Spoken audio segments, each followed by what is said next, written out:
For years, Area 51 has been the subject of conspiracy theories involving everything from government testing to UFO activity. Adding to its mystique is the fact that the US government wouldn't even officially acknowledge that it existed until 2013. Its official use is apparently the testing of experimental aircraft, but the level of security at the base is extremely high, even for a government base. Employees of Area 51 are flown in on a private airline, known as Janet Airlines, with Janet being an acronym that stands for just another non-existent terminal. Some former employees have reported getting paid through private companies that they have no involvement with in order to avoid a paper trail linking them to the base. Some theories about the purpose of Area 51 include it being used to develop energy weapons for the Strategic Defense Initiative, to develop time travel technology, and most infamously, for studying, storing, and reverse engineering the remains of crashed alien ships, including those that were found at the Roswell crash site. As it is a closed-off and secret government facility, tourists are of course not allowed to get into the site, with signs around the perimeter promising prosecution and possibly even deadly force against trespassers. Of course, this hasn't stopped alien enthusiasts from making the journey to Nevada to see the number of Area 51 and alien-adjacent attractions, such as bus tours of the extraterrestrial highway, the Black Mailbox, and the outskirts of this secret government facility. Number 4. The Princess Theatre, Alberta. In the Canadian city of Edmonton, Alberta, there is no shortage of movie theaters with multiple malls housing multiple multiplexes, enabling local cinema lovers to watch the latest in entertainment. However, for many years, the crown jewel for movie lovers in Edmonton was not the Cineplex in West Edmonton Mall, or even the Garneau Theatre, which shows independent and classic films. No, for many years, the most classic of the theaters was the Princess Theatre on White Avenue. Built in 1914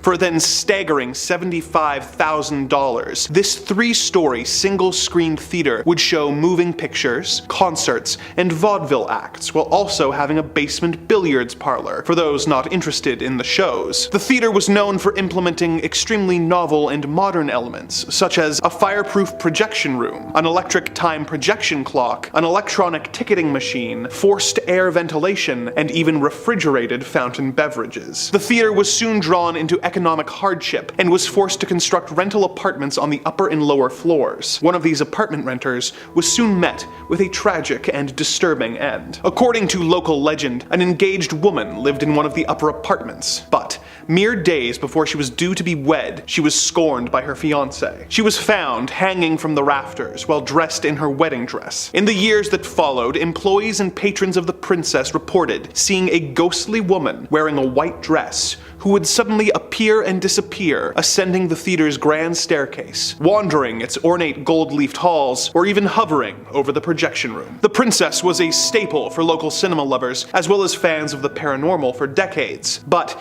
if you were interested in taking in a show or catching a glimpse of the ghostly bride, you may have missed your window, as the theater closed its doors after 108 years of operation in mid-2022. No new owners or plans for the historical theater have been announced, and the doors remained locked to the public, with only the ghosts still residing inside of this historic building. Number 3. Mount Weather Emergency Operations Center, Virginia. In a world that seems to constantly be on the brink of disaster, it is comforting to know that the US government has a safe location where the elite and powerful will be safe from destruction they most likely caused. Such is the purpose of the US Department of Homeland Security operated base located near Bluemont, Virginia. The Mount Weather Emergency Operations Center, otherwise known as the High Point Special Facility, has been in operation since the late 1800s, when it was used as a simple weather station. In 1928, the observatory building became President Calvin Coolidge's summer White House, before being used as a civilian public service facility where conscientious objectors could serve the government during World War II without having to go into conflict. In 1959, an underground facility was completed and designated Area B. The other buildings that were referred to as Area A became training facilities for the Federal Emergency Management Agency, or FEMA. Around this time, it became a relocation site for high-level civilian and military officials in the event of a national disaster, such as an attack or massive natural disaster. It plays a major role in many of the United States government's contingency plans for maintaining the continuity of government. It has a high-frequency radio system, which connects it to most federal public safety agencies, which allows the president to access and use the emergency alert system so that they can broadcast emergency alerts or or warnings. An example of its use was on September 11, 2001, when the majority of congressional leadership were taken from Washington by helicopter and evacuated to Mount Weather. The National Art Gallery has also developed a program that would have the country's most valuable paintings helicoptered over to the facility in the event of an attack, in order to make sure important cultural pieces are preserved in the event of an attack that would otherwise destroy them. Obviously, this site is off limits to all but the most high level of people, and it is not open for tourists. But if you are nearby and see a large group of frantic-looking officials arriving by helicopter, or you see a message on TV from the president being broadcast from this facility, be very afraid, as it means that something terrifying and horrible has or is about to occur. Number 2. Boblo Island Amusement Park, Ontario. North America has no shortage of amusement parks for families and thrill seekers alike to visit. The Canadian province of Ontario has several to choose from, including Canada's Wonderland, Great Wolf Lodge, and Splashtown Niagara. One theme park that you won't be able to buy a ticket for, however, is the Boblo Island Amusement Park, located on the island of Bois Blanc, just above the mouth of the Detroit River. The park was opened in 1898 and used a ferry system to service guests from Ontario and Detroit and bring them to the island, where they had a variety of attractions to keep them occupied and having fun. Some of these included the Falling Star, a log flume, a theater, a sky tower, a Ferris wheel, a zoo, a carousel, and a dance hall, financed by Henry Ford himself. It also had 3 roller coasters, the Screamer,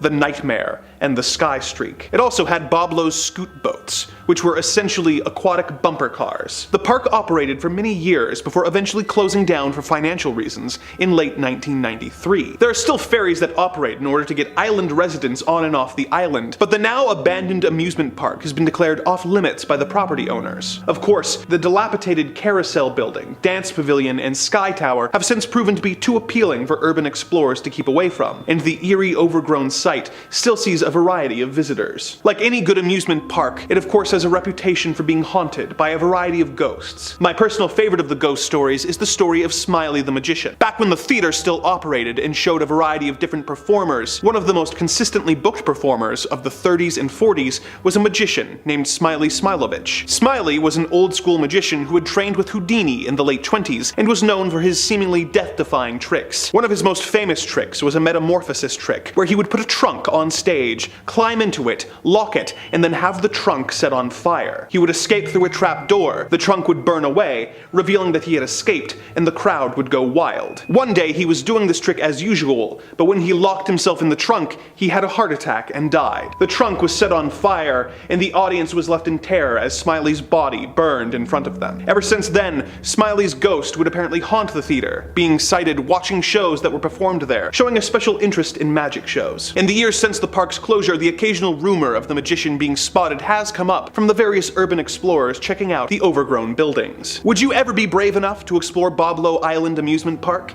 And if you did, would you be on the lookout for spectral magicians? Number 1. North Brother Island, New York. The North Brother Island is one of 2 small islands located in the East River of New York City. The island remained uninhabited until 1885, with the only trace of humanity being a small lighthouse that was erected in 1869. The island began seeing more use in 1885 when the Riverside Smallpox Hospital moved from Roosevelt Island to North Brother, when their mission expanded to treating and isolating victims of other quarantinable diseases such as typhoid, tuberculosis, and especially polio. In 1904, a steamship called the General Slocum was set ablaze, and over 1,000 people perished, either from the fire or from drowning while trying to escape, and ended up washing ashore on the island. One of the most famous residents at the hospital was Mary Mallon, otherwise known as Typhoid Mary, who was confined on the island for 20 years until her death in 1938, after having been declared a public health menace for infecting between 51 and 122 people while working as a cook. As public health measures like vaccines began to be adopted in the 30s and 40s, the need for a quarantine hospital lessened to the point where the hospital was closed. It was converted into housing for war veterans who were going to school in the city following World War II, before being converted into a rehabilitation facility for young people suffering from substance abuse issues. But it was closed in 1963 due to the cost of upkeep and the widespread corruption of the staff. In the years since, it was considered for a variety of purposes, including housing for the homeless and an extension of the jail at Rikers Island. But the danger of the unmarked man manholes and the advanced dilapidation of the buildings, which are mostly collapsed and overrun by poison ivy, resulted in such ideas being abandoned. It was eventually decided that the site would serve as a bird sanctuary for herons and other wading shorebirds. Although many of the original 25 buildings are still standing in some shape or form, it has been made off limits to the public and is only available for supervised visits for those intending to go ashore for quote, compelling academic and scientific purposes. With its history of confinement and death, perhaps it is best that this site has been deemed unfit for public visitation, although the history of the island is indeed compelling.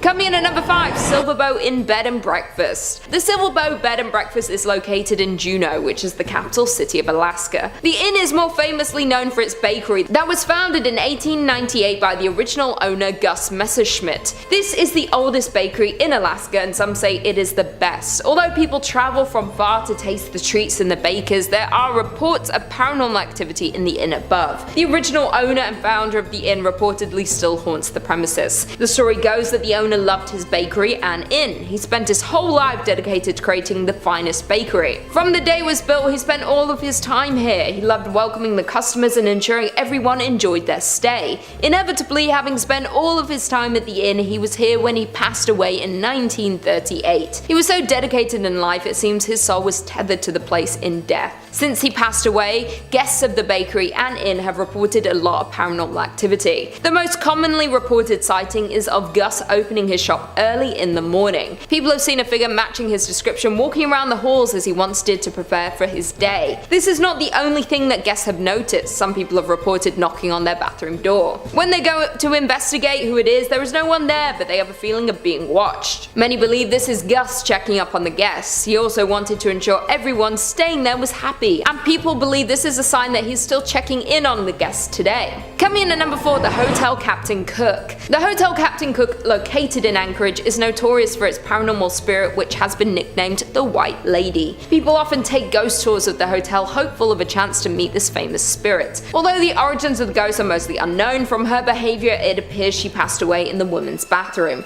or at least in the area which may have been home to something else before the hotel was built. The locals explain how she is bound to this place and is unable to pass on. She could possibly be cursed, as she seems distressed about her situation. Since the hotel opened, there was a lot of paranormal behavior in the area. She would break the glass of the mirrors in the ladies' bathroom or swing open the doors to scare those inside. The hotel management had to step in when one guest used the bathroom stall located at the very end of the ladies' room. While in the stall, she felt something fall around her neck and start to get tighter and tighter.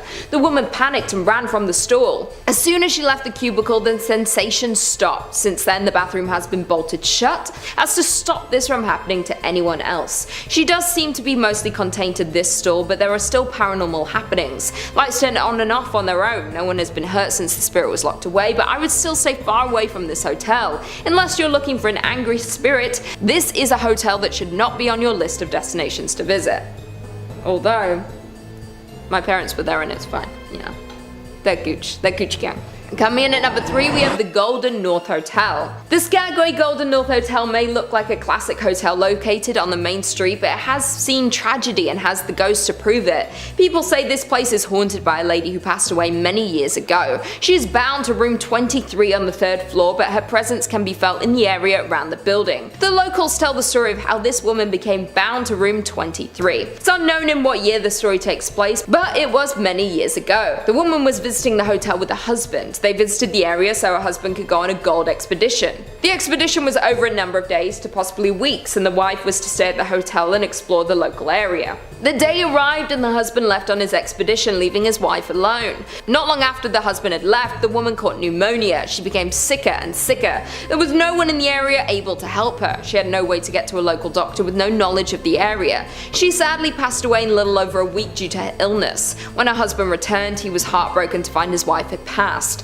She had been laying in their room for weeks awaiting his return. The locals were shocked to hear what had happened, and horrified no one had heard her cries and helped her survive her ailment. Since then, she has been bound to the room. Other guests have heard sounds coming from the room which remains empty. The spirit can be heard coughing or choking. Some have said they saw her from the window of the hotel when walking around the area late at night. Some have even heard her cries for her husband. When anyone tries to investigate the room, they just find it empty and cold. The cold of the room takes over you as soon as you open the door. You can feel you are in the presence of a spirit and are overcome with sadness. Coming in at number 2, we have Independence Mine. The Independence Mine, now known as the Independence Mine State Historic Park, is the site of a former gold mining operation. It is located in Palmer, Alaska. The mining history in the area dates back to at least 1897. The mining town now sits abandoned. The operations were temporarily halted in 1950 with the plan to eventually resume operations. They were never able to resume the operations. This resulted in a well-preserved collection of mining equipment and buildings. Although weather has taken its toll, many of the buildings still stand today. As we know, with many mines, there are often accidents due to the dangerous nature of the work. Parts of the mine would often collapse. The mine is now a big tourist site as a look into the life and work of miners in 1897. The visitors have reported a lot of paranormal activity while touring the facility. Almost everyone who visits the mine sees some form of activity there. There are many apparitions that appear. They walk around the mine as if they were doing their usual day's work. Some have even seen cigar smoke coming from certain locations. You can smell and see the smoke, but there are no cigars in the area that could be making the smoke. Tour guides have noted that they often have the feeling of being followed. They can feel themselves being watched each time they tour the facility. Some have even found footprints that don't belong to them or anyone in their group. Although there is a lot of paranormal activity in the area, tourists still come to see the remains of the mining town. The ghosts seem to be well intended. They may merely be echoes through time of the souls who passed here. As far as we know, there have not been any visitors who have been hurt during their visit. I would still be wary of visiting here though. Finally, in at number 1 we have At the White House. At the White House was built in 1902 and is now on the National Historic Register due to how long it has been standing in the community. It has had many issues since it was built. It was originally built as a hospital, then it was used as a daycare center, and today is used as a hotel. Any building that was used as a historic hospital has seen a lot of tragic passings. When the building was used as a daycare center, there was a tragic fire. The building caught fire in the 1980s. It was fully restored following this. During the fire, the young woman who owned and ran the daycare was trapped inside. After ensuring all of the children were safe, she became trapped and unfortunately perished. Since the fire, her apparition has appeared around the home. Most guests believe her to be a kind spirit, but she does bring on the feeling of dread and terror when she is in your presence. Guests at the hotel have claimed to be startled awake by the young woman standing at the foot of the bed.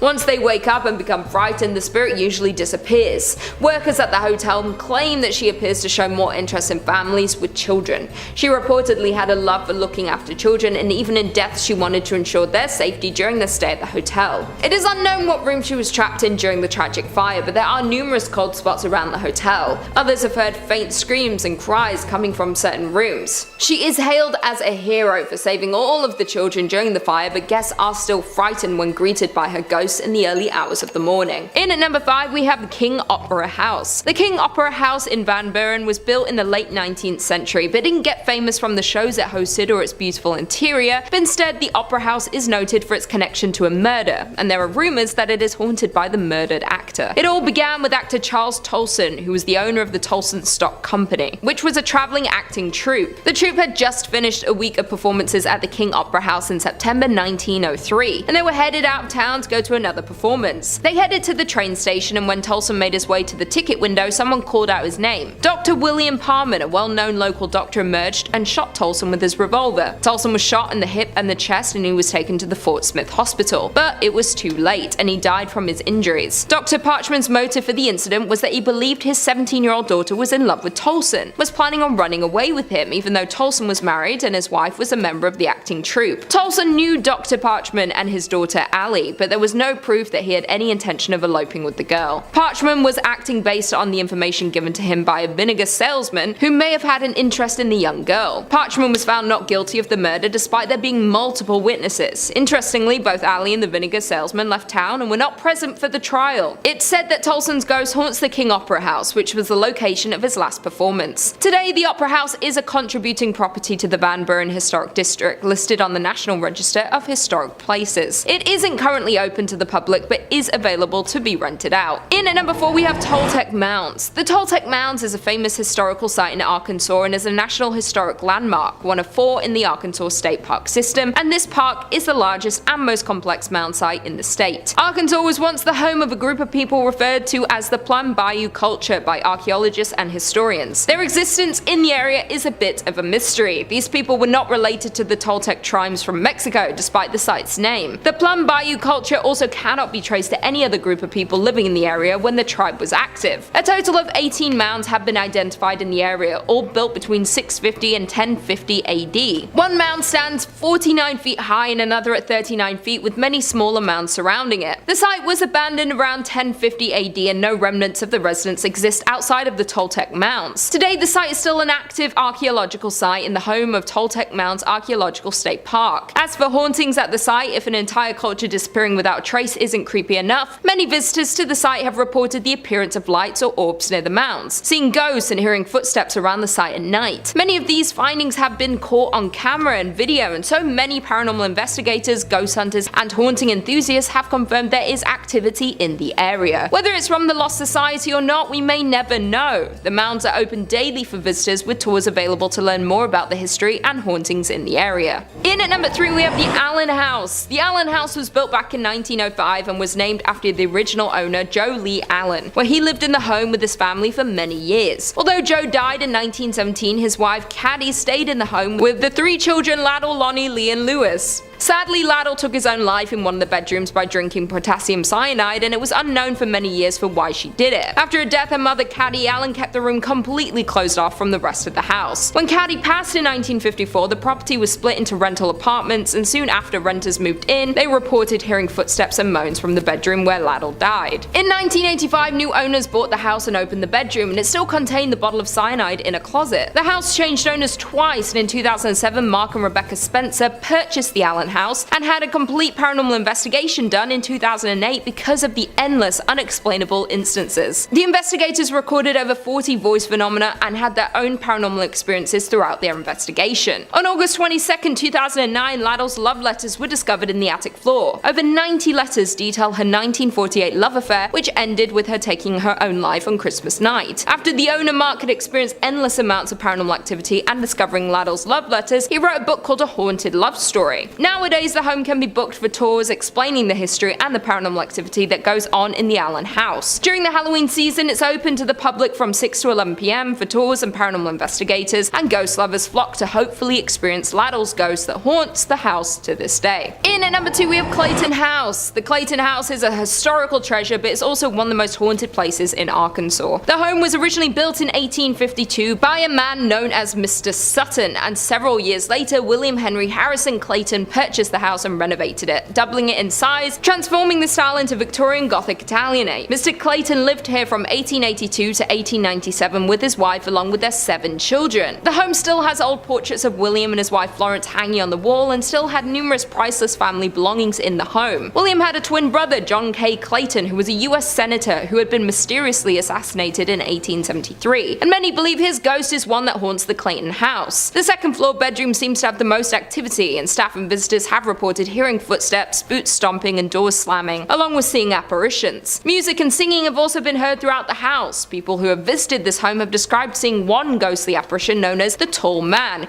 who is dressed in all black, wears a hat, and walks angrily around. Another spirit often seen around the Clayton property is described as the woman in the brown dress. The woman is said to be peaceful and often just stands in one spot quite still. She is believed to be either Mrs. Clayton or possibly a nurse from the time the property was a hospital. The home became abandoned during the Civil War before it transformed into a Union Army hospital. There was a carpenter in 2007 who was doing some repairs on the home and took pictures before it started working, and when the pictures were developed, there was what appeared to be a woman in one of them. The home is now listed on the National Registry of Historic Places and holds tours of the home explaining the history and ghost stories. And finally, in at number 1 we have Crescent Hotel. The Crescent Hotel was built in 1886 and can be found in Eureka Springs. Due to the rich history, it has hundreds of tales of paranormal experiences and ghost sightings. The hotel has previously served as both a private girls' college and a cancer hospital, where Dr. Norman Baker claimed to have the cure for cancer. There are so many stories of ghost sightings, starting in room 218 where Michael, an Irish stonemason, who fell to his death when building the hotel. He's known to hang out in this room and is often seen. Theodora, a cancer patient who is known to be seen fumbling for her keys outside room 419, as well as tidying up for guests when they leave the room. Brecky, who passed away in the hotel, has been seen throughout the hotel, often bouncing a ball. Dr. John Fremont Ellis, the hotel's former in-house doctor in the 19th century, is often seen, or his cherry pipe tobacco is smelled near his former office, which is now room 212. Even the famed hotel cat Morris, who had been buried on the hotel property, is regularly seen and heard. A recurring phenomenon happens at a specific spot on the 3rd floor, where the hotel connects to an annex built onto the hotel when it was a hospital. The area has been said to be a portal to the other side. There have been multiple guests who have grown faint, with a few passing out frequently. Guests turning pale and falling against the wall and then sliding down. Many paranormal investigators believe that limestone has a special ability to absorb and release electromagnetic and psychic energies. Crescent Mountain, the hilltop the hotel sits on, is predominantly limestone. The massive thick stones used for the body of the hotel were also made of limestone, and these factors may contribute to the amount of paranormal activity the hotel guests experience. The Crescent Hotel is dubbed America's Most Haunted Hotel and has been on many TV shows like Ghost Hunters, Ghost Adventures, and Paranormal Witness. There have been an abundance of extraordinary experiences and have attracted the attention of paranormal investigators to study and research the hotel's supernatural activity. The hotel offers daily ghost tours to learn more about the ghost stories, sightings, and the history of the hotel. Number 5 on this list is the Molly Brown House. If you live in Denver, then there is no way that you aren't familiar with this haunted place. Thrillist says you've no doubt heard of the Molly Brown House and likely passed it on the street once or twice too. Molly Brown was a notable member of Denver's elite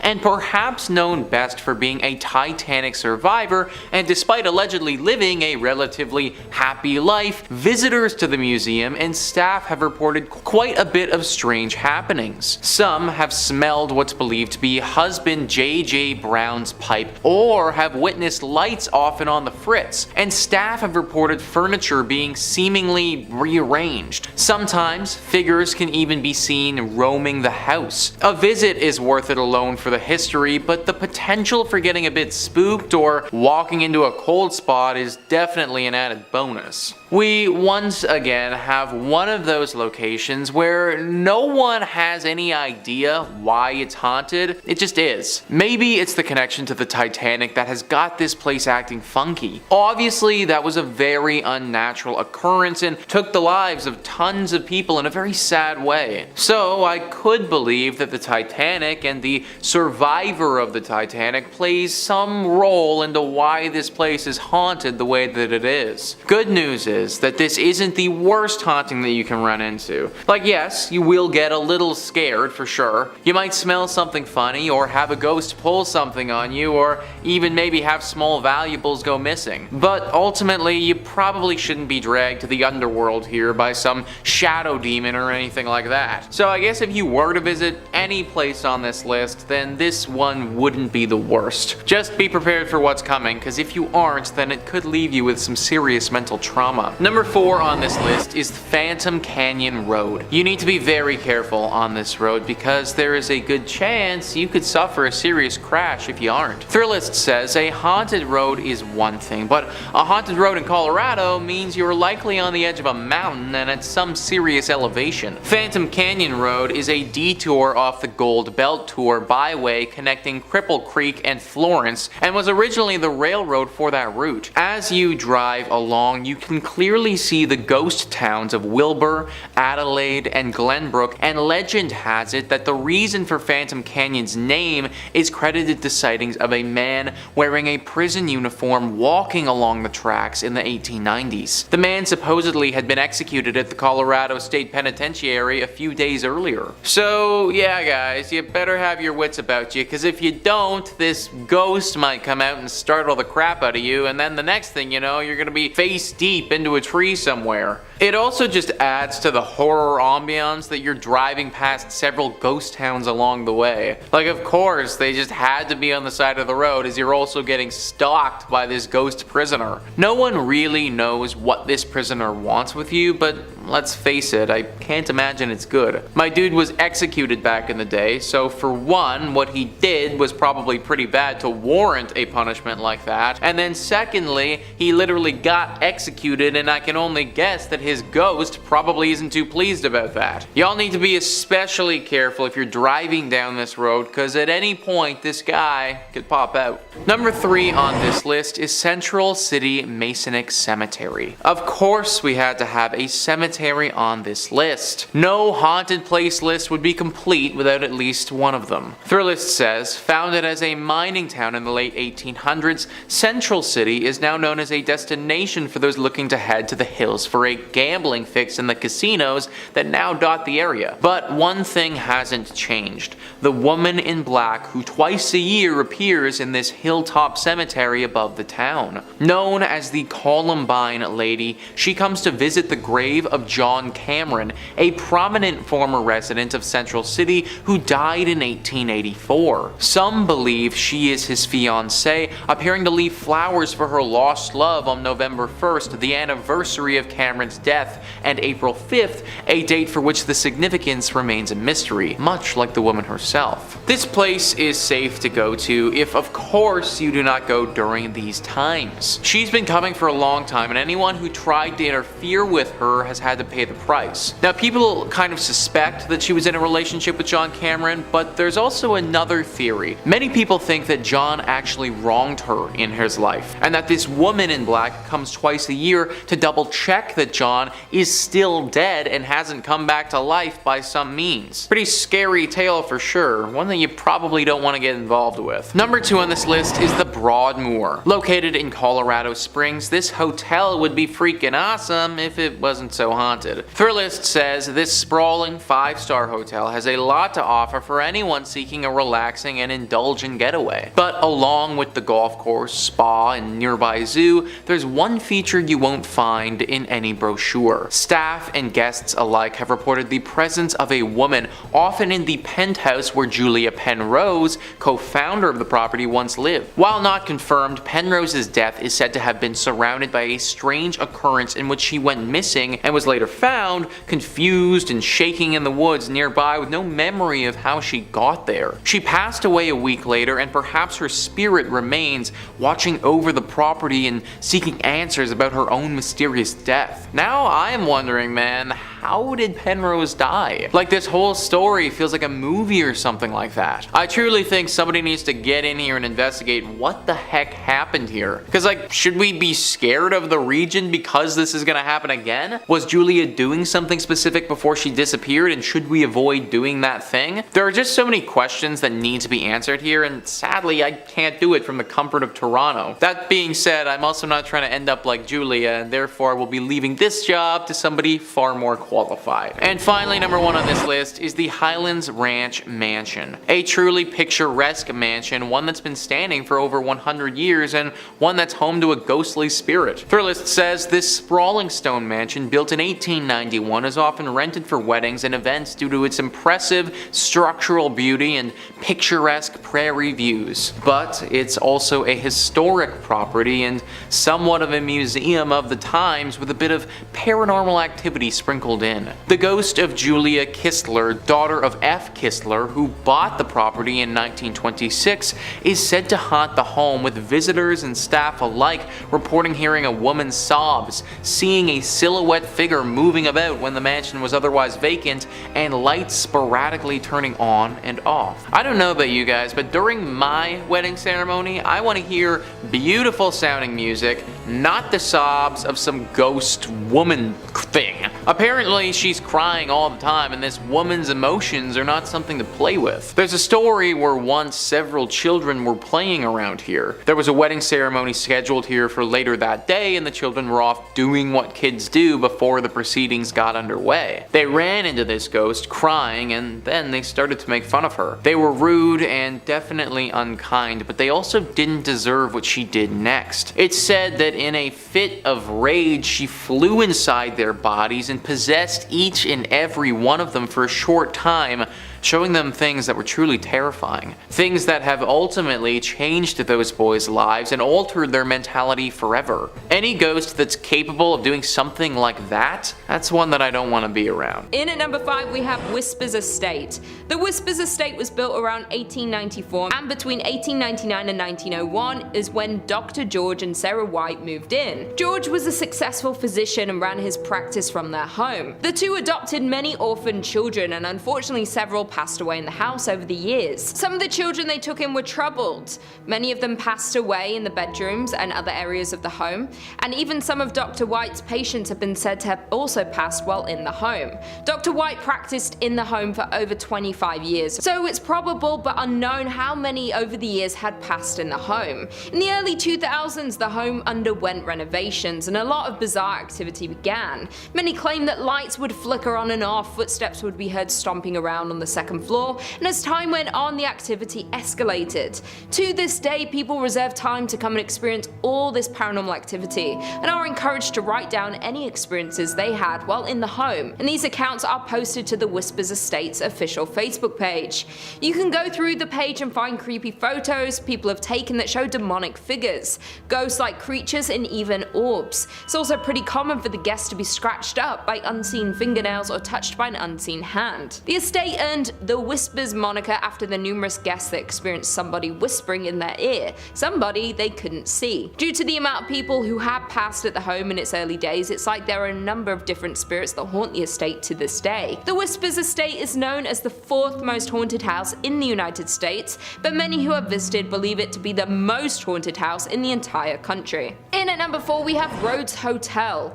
The Rhodes Hotel was established in 1893 and was named after the first owners, Clara and Newton Rhodes. The youngest child in the Rhodes family, Everett, passed in one of the second-story bedrooms after contracting tuberculosis at 18 years old. Soon after their daughter's death, Newton unfortunately died, and it's believed he had died inside of the house. After Newton's passing, Clara turned the house into a dual brothel and speakeasy. It's said that one of the ladies of the night, Sarah, still haunts her bedroom tucked behind the stairs on the second floor. After Clara's death, the family home was opened as a hotel in the late 1800s and was meant to house those flocking to East Central Indiana during the natural gas boom. It's even believed that John Dillinger and Al Capone stopped at the hotel for a stay after hitching a ride on a train to Indiana. Not only did the family pass in their home, but a preacher by the name of Lester Poor supposedly hanged himself in the attic during the time when the home was converted to a hotel. But many believe his death could have been a murder. Due to the hotel's rich history, many locals and visitors have experienced paranormal activity, and everyone in the town knew that many spirits that passed in the building still haunt it to this day. The hotel closed its doors in 1937 and the property remained in the Rhodes family hands but sat empty for more than 30 years. The hotel and its contents were eventually auctioned off and it landed on the National Register of Historic Places,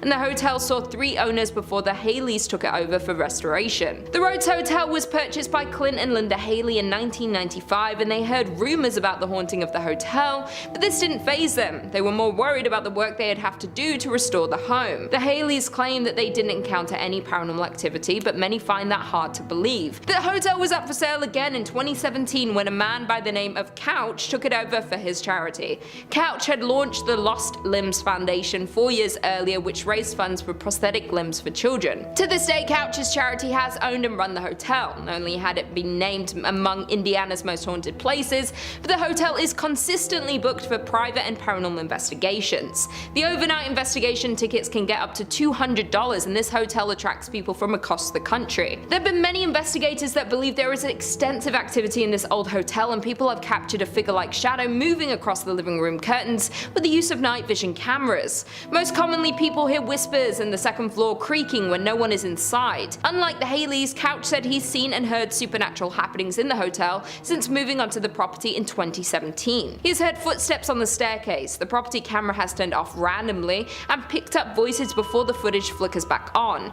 Once, while hosting an investigation, Couch said he witnessed one of many Victorian dolls left behind from a previous owner jump off of its chair. In at number 3 we have Avon Bridge. The Avon Bridge is known to be haunted by almost every local living in the area. It is a massive trip-arch railroad trestle spinning a rural road over White Lick Creek. The bridge is a fascinating landmark in Hendricks County with lots of legends and history surrounding it, some more sinister than others. There are a few historical facts about the bridge that we do know. It was built in 1906 off County Road 625, was designed by W.M. Dunn, and is still used today. Many haunted stories surround this bridge and the area surrounding it. One story claims that a mother had been walking on the tracks and fell to her death. The mother's wailing could be heard when you drive under the bridge. It is common for many locals to honk when driving under the bridge in an effort to muffle her screams. Another story is that a drunk rail worker slipped during construction and was buried alive in the wet cement. The tale is that when a train goes over the bridge, people claim to still hear his moaning. Many locals say that if you go near the bridge at night, you will hear moaning and can see a ghostly figure of a ghost, or even 2 or 3 at a time. If you're traveling near the bridge on a hot summer day, you may be witness to the ghost tears streaming down the concrete.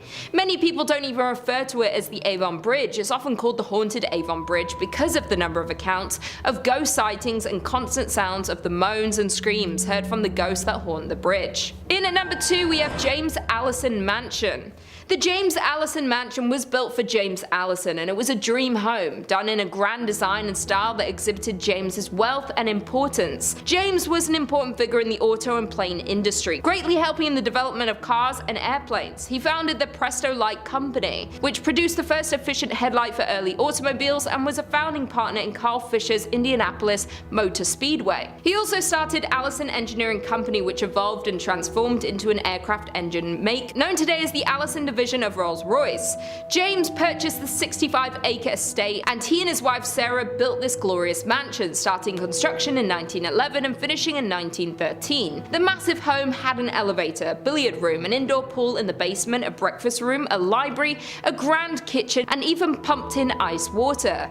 15 years after the Allisons built their forever home, James then fell in love with his secretary, and he divorced his wife Sarah in 1928. Only a month later, James married this former employee, Lucille Musset. However, James contracted a fatal case of pneumonia and died shortly after marrying his second wife at the age of 56. In 1936, the estate went up for sale, and that same year it was bought by Sisters of St. Francis of Oldenburg. The former Allison home became a home for the college's library, administrative offices, classrooms, and sleeping quarters for the sisters. There have been many things seen and heard throughout the years since it became a college. There was a girl who had drowned in the pool in the basement, and James's untimely death in the home. Both people could be haunting this mansion to this day. It's said that people who pass through a sudden accident or a bout of illness, sometimes their spirits hang around, perhaps unaware that they have died or not wanting to accept their deaths, and this is the case for both the little girl and James. The entity of a little girl is often seen throughout the mansion. There are strange cries that are heard from the basement,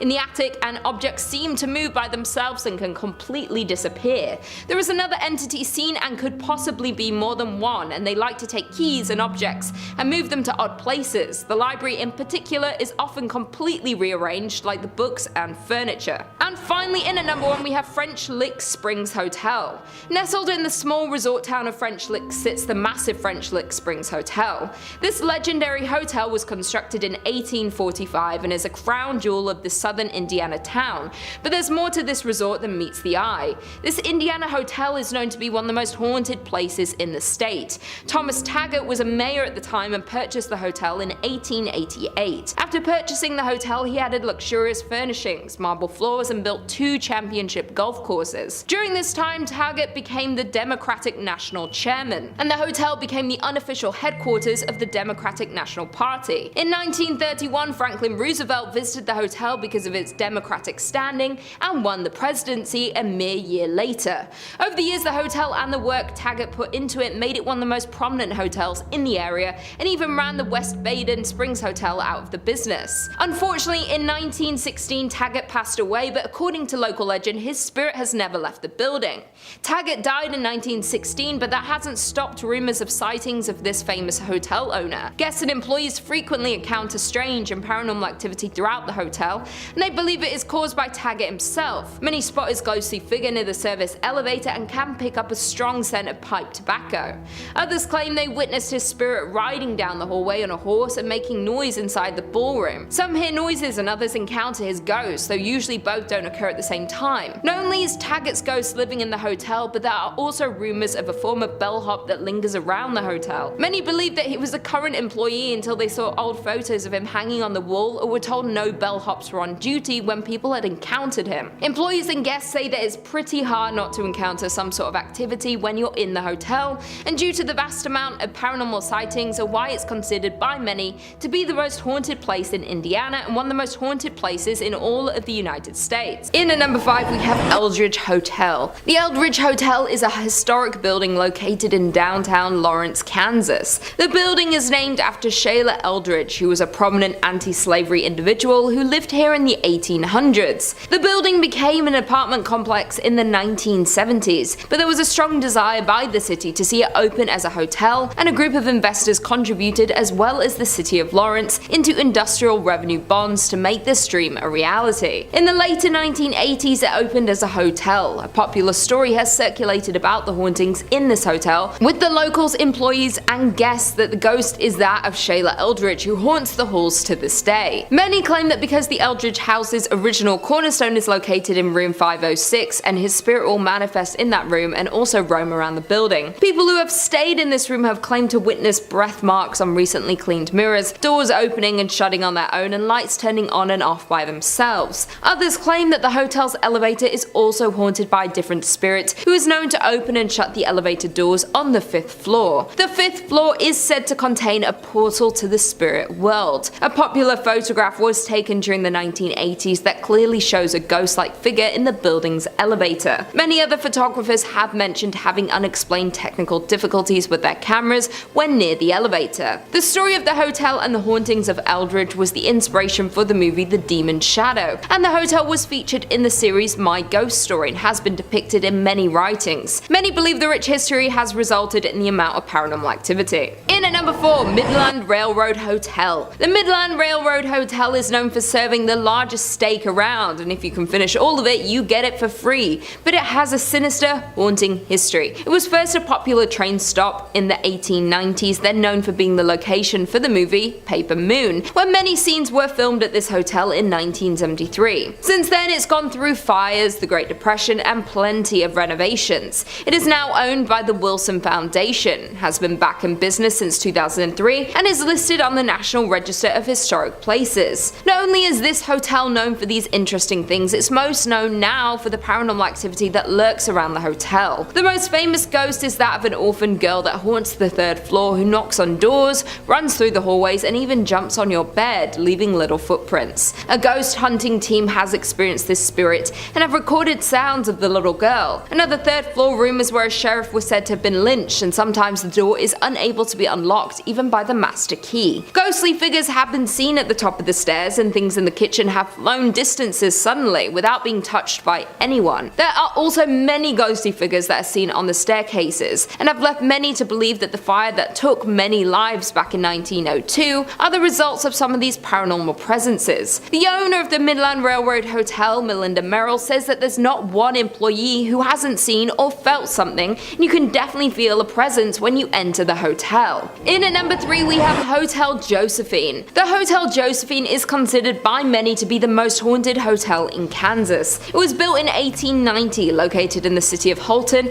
and is the oldest consecutive operating hotel west of the Mississippi River. The history of the hotel is rich but also very haunted. The hotel was built by A.D. Walker and was named after his daughter Josephine. When it was built, she was only 4 months old, and she attended the local elementary school and graduated Kansas University. Her graduation photo is hung in the front parlor, above the antique piano, and according to the current hotel manager, Tracer Fox, her spirit is just one that is wandering the hotel. Tracer Fox has expressed his belief in the spirits when he first stayed at the hotel. He was woken up suddenly at 3:30 AM and his bed was moving. He figured there was an earthquake, but when nothing in the news confirmed it, he knew it was a spirit. His mother came and stayed in a room across from him and experienced the exact same thing he did with no explanation for it. They had been skeptics before these happenings, but they are both now firm believers. Other guests staying at the hotel have similar stories, as well as experiencing hearing strange sounds, laughter, footsteps, and seeing shadows. It has been expressed that spirits can be found on each floor. One of the most haunted rooms in the hotel is the Buffalo Room, where shadows are often seen and photographed in the mirrors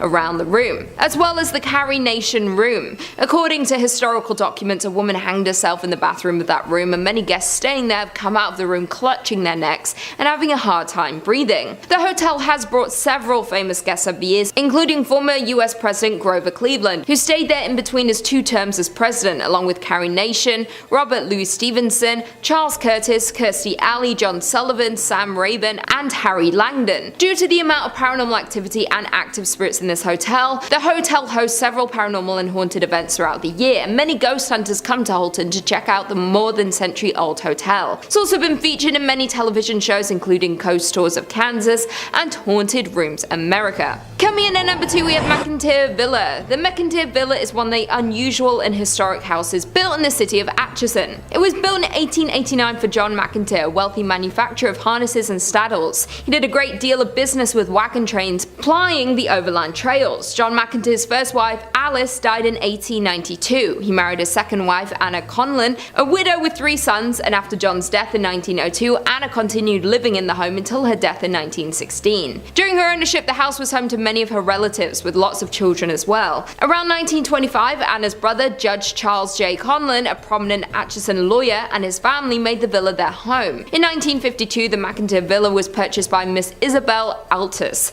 a retired professional violinist and eccentric. She lacked the financial resources to be able to restore the home, and shortly before her death, she sold the home to George Gerardi in 1969, who started to rehabilitate the old estate. Many people, past and present, who have lived in and visited the home have experienced many paranormal experiences. There have been figures being seen in windows when no one is home, lights turning on and off in the tower which doesn't have electricity, a speaker getting thrown off the counter, and boxes mysteriously moving on their own. Sounds of slamming doors throughout the night, footsteps walking down the hallway on the 2nd floor throughout the night, the feeling of being watched, drastic temperature changes, voices, the scent of a woman's perfume, and the hunt of cigarettes. The number of encounters and confirmed hauntings seen and heard around this home is crazy, and it's considered to be one of the most active paranormal homes in all of the US. The amount of activity in this home makes it a hub for investigators, mediums, psychics, and ghost hunters. They offer ghost tours of the home, and you can stay overnight to try and encounter these spirits. And finally, in at number 1, we have Sallie House. The Sallie House is said to be the most haunted place in Kansas. This home was built in the turn of the century and is located in the city of Atchison. After being built, the home was bought by the Atchison physician who worked from his home. The front served as an office space and examination rooms, and the upstairs is where the doctor and his family lived. One day, a frantic mother arrived at the home carrying her young daughter Sally. The child had collapsed from severe abdominal pain. The doctor diagnosed appendicitis, but there was no time to delay surgery. Sally unfortunately passed away on the operating table. For years after, many believe Sally stayed to haunt the home, and the haunting grew infamous in 1993 when the house was rented to a young couple. It started when the couple's dog would growl at nothing and make even louder growls when near the upstairs nursery. Things began to take a violent turn when fires broke out in the house and a series of sinister attacks on the husband began. The former operating area would feel extremely cold, and objects would visibly move when the young man came close. He could feel scratches on his chest and abdomen, but the ghost never attacked the wife or baby. Not only did the former residents experience the paranormal activity, but locals and other visitors of the home have experienced objects moving on their own, mysterious coldness, physical touches, video and investigative equipment that stopped working, trained guide dogs refusing to enter the nursery, and unexplained scratches or bruising on their bodies during and after their visits. Psychics have visited the home, and many have confirmed the presence of spirits in the home and have even communicated with them, and many have entered as skeptics and left believers. years. Due to the number of experiences in the home, it's gained a lot of media coverage from television channels including A&E, the Travel Channel, the Discovery Channel, and the Sci-Fi Channel. The home is not currently occupied but holds many guided ghost tours for both daytime and even overnight visits for the ghost lovers and paranormal investigators. Beware though, because a waiver is required due to the potential for personal injury, but no serious injuries have been reported since the last tenant in 1993. Number 5 on this list is the Seelbach Hotel. Seelbach Hotel is located in the heart of Louisville and has been there for quite some time. Virginia Travel Tips says, in 1905 the Seelbach Hotel in Louisville opened its doors. For more than a century, this exquisite historic hotel has functioned as one of Kentucky's most important historical landmarks. The hotel, on the other hand, is notorious for its ghostly activity. Patricia Wilson, the Lady in Blue, is one of the hotel's most famous sightings. She was a woman who had recently divorced her spouse and intended to meet him later at Seelbach to try and work out their differences. Unfortunately, her husband died in a car accident and never showed up. She was devastated by the loss and she died not long after that. As a result, guests notice a woman in a blue outfit strolling around the hotel. Other ghosts have been reported at the hotel, and they include a woman dressed in old, worn-out clothing who was approached by a staff member attempting to communicate with her, but then she disappeared.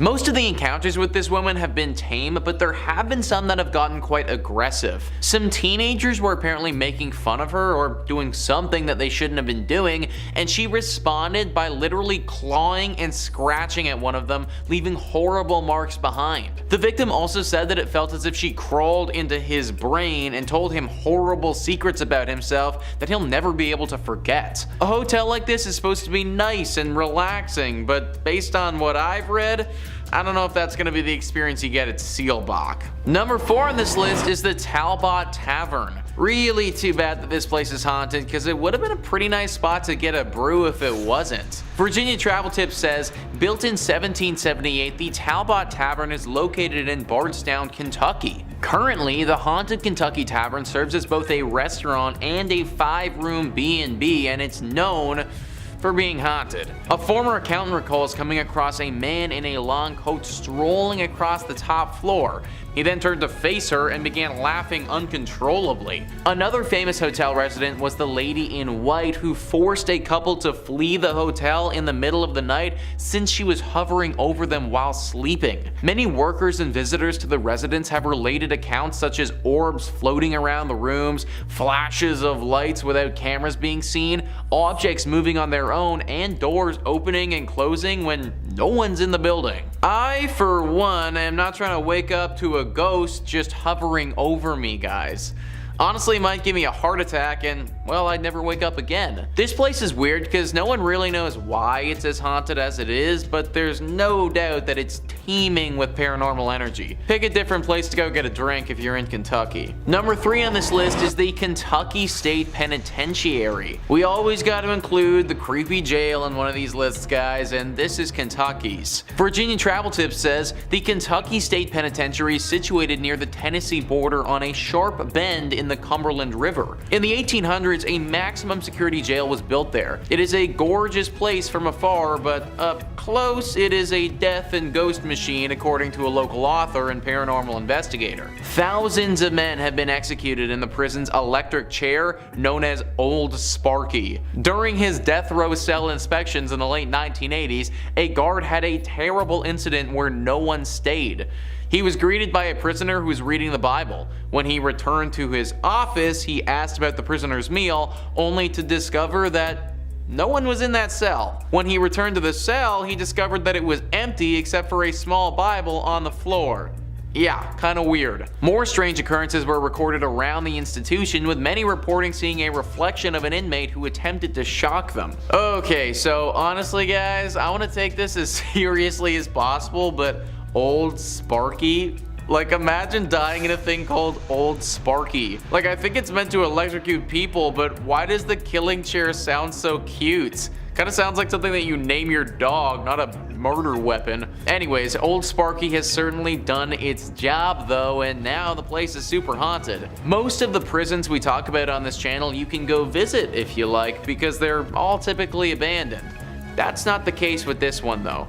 The Kentucky State Penitentiary is still fully operational and has tons of prisoners in it. Not only do these people have to chill in jail, but it just so happens that their jail is also haunted. Number 2 on this list is Mammoth Cave. So we actually spoke about Mammoth Cave on this channel before in our series about top 5 terrifying caves where evil awaits, so if that interests you, then go check it out. It made that list because it was super haunted, and naturally it has to make this one as well. It is, as you'd expect, located in Kentucky. It is the biggest cave in the state by far, which is why it's named Mammoth Cave. Most of the cave has been unexplored, which is kind of nuts considering we've already seen about 400 miles of it up until this point. This has been an area of interest to people for thousands of years.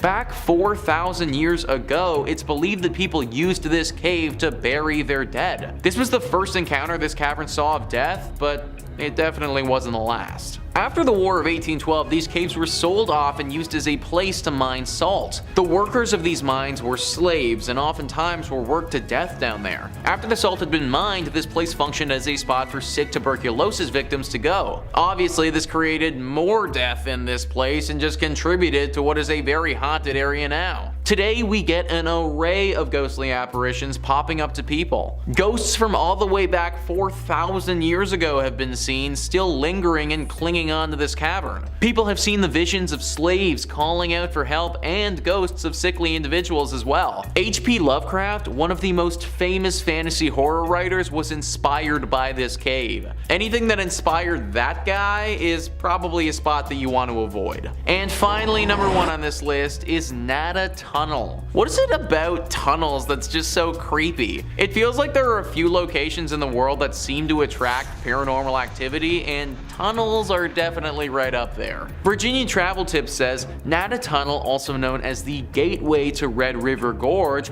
is located in Powell County, Kentucky. Works of a 1-lane tunnel on a 2-way road began in 1910 and concluded in 1911. Drills and dynamite were used to rip through the limestone rock during construction, and one worker died while attempting to dissolve a stick of frozen dynamite by placing it next to the fire, which, resulted in the dynamite exploding. As a result, the man's spirit is claimed to haunt the Kentucky Tunnel. Others allege that the location is haunted as a result of a climber who died in this region. These incidents are linked to the mythology of a green orb appearing in front of the tunnel. If you plan to enter the tunnel, keep in mind that it only fits one automobile at a time, therefore check for other car headlights before proceeding. This is one of the coolest haunted places in Kentucky for the sake of it being engulfed in nature. So it may look really cool, but the haunted nature of this spot makes me think that it should be avoided. Man, imagine literally getting blown up by a stick of dynamite. Like, that might actually be the worst. Granted, my dude did stick the dynamite literally right next to a fire, so I feel like he might have brought this one on himself a little bit.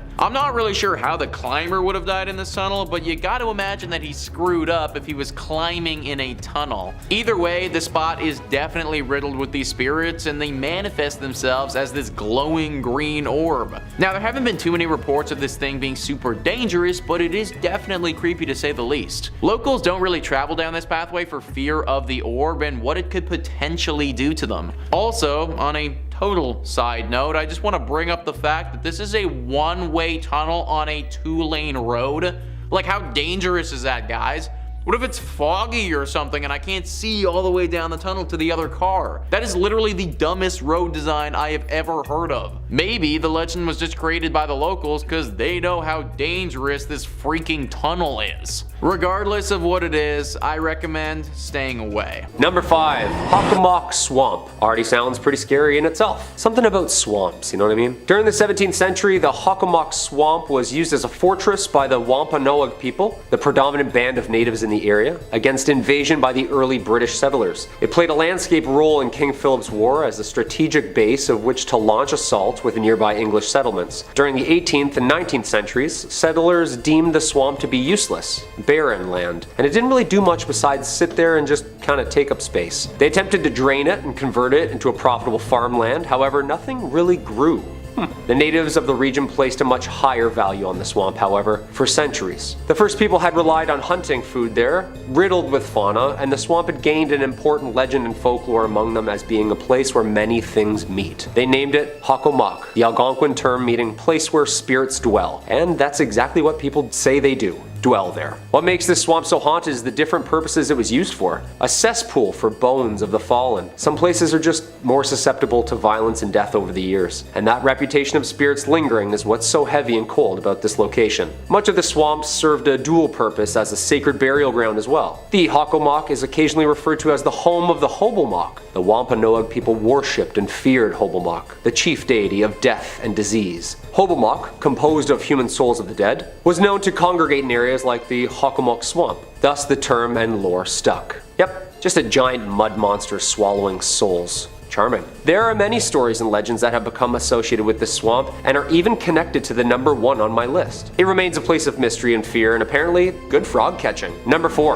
Lowell Cemetery. Lowell Cemetery is a cemetery located in Lowell, Massachusetts. Founded in 1841 and located on the banks of the Concord River, the cemetery is one of the oldest garden cemeteries in the country, making it a perfect place for violence and an eternity of soul searching. Many of Lowell's wealthy industrialists are buried here under lavish Victorian tombstones. Visitors have claimed that this is one of Massachusetts' most haunted cemeteries. What makes a haunted cemetery more haunted than another haunted cemetery, you know? Is there like a competition or like a quota or something? Just gotta keep the numbers up. What is it? I feel like every local claims their cemetery is the oldest and most haunted, and this brings me to our fair maiden here, the mysterious witch, Bonnie. A popular meeting place amongst the local teens at night for some scares and some screams, the statue of a woman with her arms outstretched on a rectangular tomb, her hands clutching a veil that falls down behind her body as though it were a cloak caught in the wind. Her eyes lay cold, staring at the heavens. Under her left eye, a black tear. Paranormal researchers have claimed that the statue holds more of an electromagnetic current, and strange things can be seen in front and around the statue, making it seem like it's moving from time to time.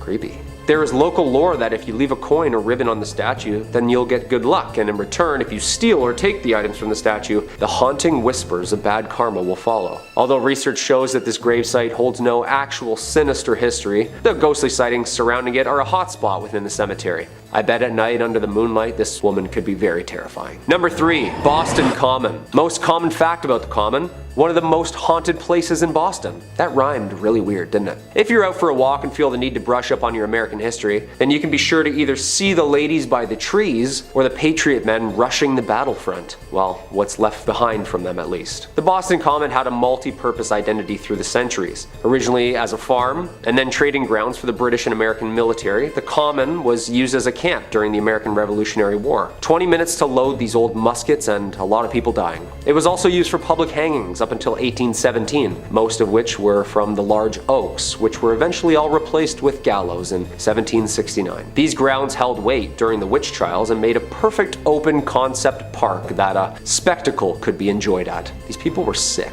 This place has seen its fair share of violence. The 350-year-old park is full of graves, ghosts, and gallows. It's almost impossible to know just how many bodies lay underneath the park, like a cesspool of unmarked graves from many different eras. Most buried here were low class, sick, or died in battle. Oh, and of course were hanged in front of the public. This place is home to many dark shadows, cold spots, and the occasional smell of gunpowder. Next time you're in Boston, swing by one of America's oldest and fullest cemeteries and see if you can see anything for yourself. Number 2. The Danvers State Hospital. The Danvers State Hospital, or also known as the Danvers State Insane Asylum, was a psychiatric hospital located in Danvers, Massachusetts. It was built in 1874 and opened in 1878 on the isolated site in rural Massachusetts, which, fun fact, the judge who preceded the Salem witch trials lived on. That's bad karma already, isn't it? Despite being included in the National Registry for Historical Places in 1984, the majority of the building was demolished in 2007. At a cost of $1.5 million at the time, the hospital originally consisted of 2 main center buildings with housing for the administration, with 4 radiating wings on each side. The outermost wards were reserved for the most hostile patients. This was a prominent location where medications were being tested by the government, and the favored lobotomy was being fleshed out. When shock therapy failed to control the population, lobotomies started, admitted, and in 1939 the population of the hospital swelled to almost over 2,400 patients. A total of 278 people died at the hospital that same year. Neurology experts often call Danvers the birthplace of the prefrontal lobotomy. Ouch. Visitors to the hospital during these years reported lobotomy patients wandering around staring blankly at nothing, unaware of who they were or what they were doing. Large budget cuts in the 60s played a major role in the progression of closing the Danvers State Hospital, and with nicknames like Hell Hill Hospital and Lunatic Asylum, the hospital began slowly closing its facilities by 1985. The original hospital wards were closed and abandoned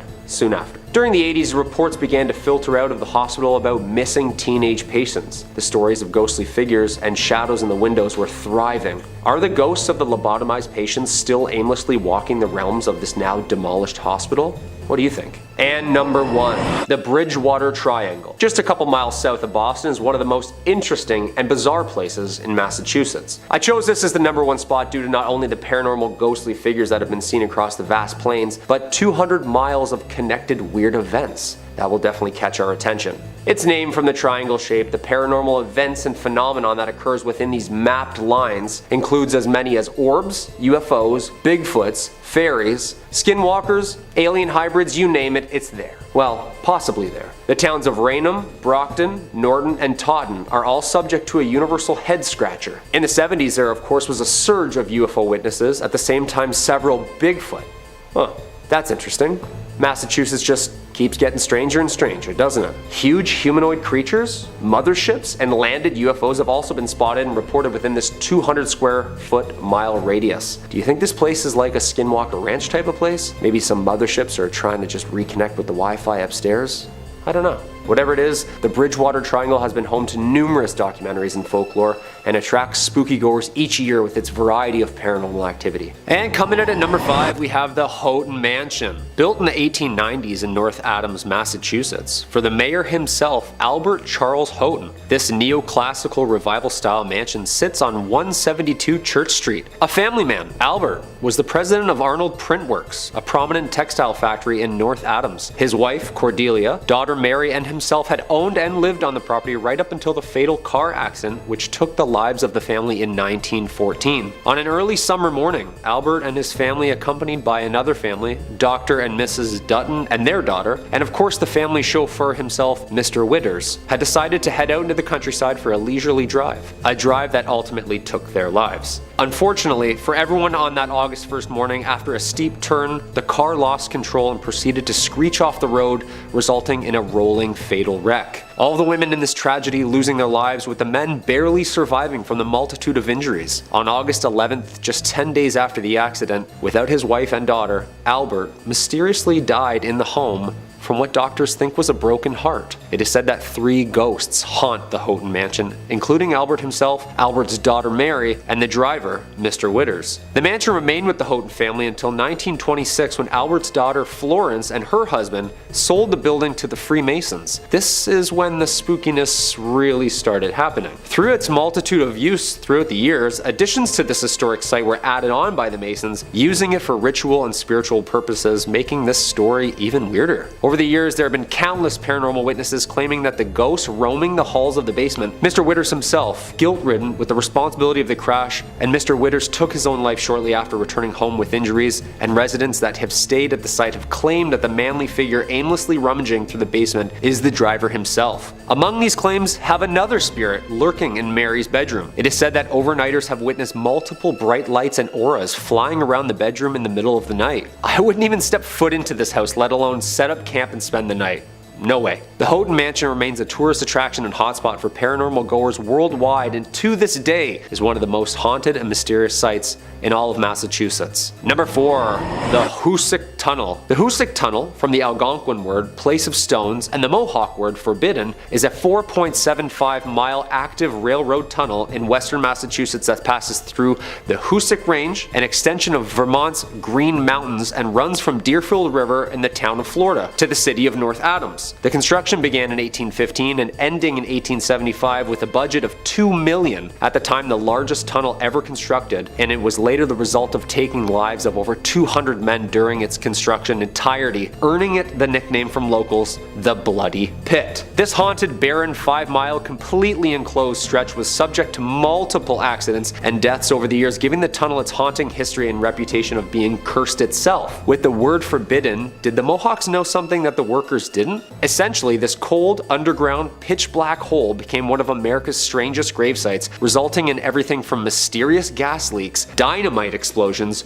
roofs collapsing, and even mechanic failures resulting in a mass flood. For the past decades, there have been numerous paranormal activity witnesses who have documented strange events, from police officers to the freight conductors themselves. Some of the reports over the last 100 years included numerous farmers and wagons ending up in different areas of the railroad, missing hours of time. The farmers had claimed that when spending time around the railroad and its tracks, that memory and confusion would always set in. Some residents have claimed that they have even been chased out of the tunnel by an unexpected freight train chugging along aggressively through the tunnel like a bat out of hell, and then vanishing. Numerous ghostly figures resembling workers roam the dark tunnel, and if that isn't scary enough, some people, including hearing the echoes and screams of even the workers who were buried alive under the rock, still holding their tools, or even seeing ghostly figures in pumping chambers where numerous men tirelessly making rafts not to drown. The Hoosac Tunnel remains one of the most visited and haunted places, marking it just one of the sites you'll probably never find me at. Just in 2020, the tunnel was yet again subject to a mysterious collapse, resulting in months of repair. Yeah, I say stop fixing it and just let it be. Number 3, the USS Salem. Planes, trains, and automobiles. Well, almost. A big boat. The USS Salem, a heavy cruiser built for World War II in 1945, was originally built for action. Its bold, aggressive architecture was one of the last, as it was more of a bluff to its opponents than actually a hero of war. In May 1949, War Departments handed the Salem's helm to Captain J.C. Daniel himself. The ship was built and updated with what was then the latest military tech and weapons, and it was meant to strike fear in whomever or whatever was in her way. Although the ship wasn't used in any action during World War II, it acted as a flagship, training operation, and main purpose as a threat to the naval enemy. It wasn't until the USS Salem had responded to the 1953 Ionian earthquake, or also known as the Great Kefalonia earthquake, as it hit the southern Ionian islands of Greece on August 12th, devastating the entire area. The USS Salem landed on Greek shores and acted as an improvised hospital and morgue, giving it its famous name,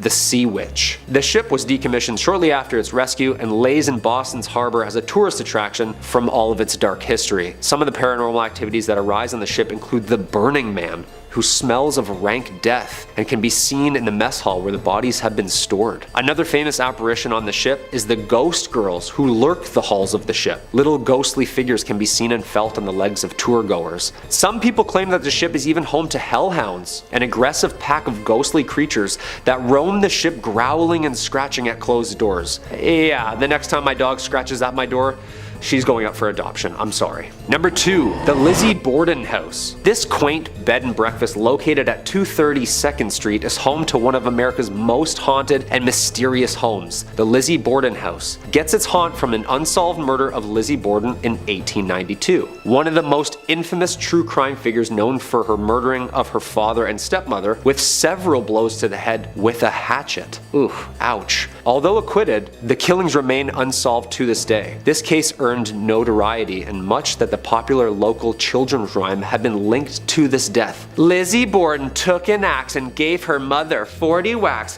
When she saw what she had done, she gave her father 41. That is horrible. On August 4th, 1892, Lizzie's stepmother of 27 was struck 19 times while her father Andrew was hit 11. Although Lizzie Borden was acquitted and found not guilty, the dark history draws in crowds every night for its nightly tour of the premises. The Lizzie Borden room, the infamous room where all of the murders took place, is the most requested and most popular for paranormal overnighters. And not only can you enjoy a lovely inclusive breakfast to yourself, but the nightly house tour, ghost tour, and ghost hunt attracts fans of horror every night of the year. Yeah, that's terrifying.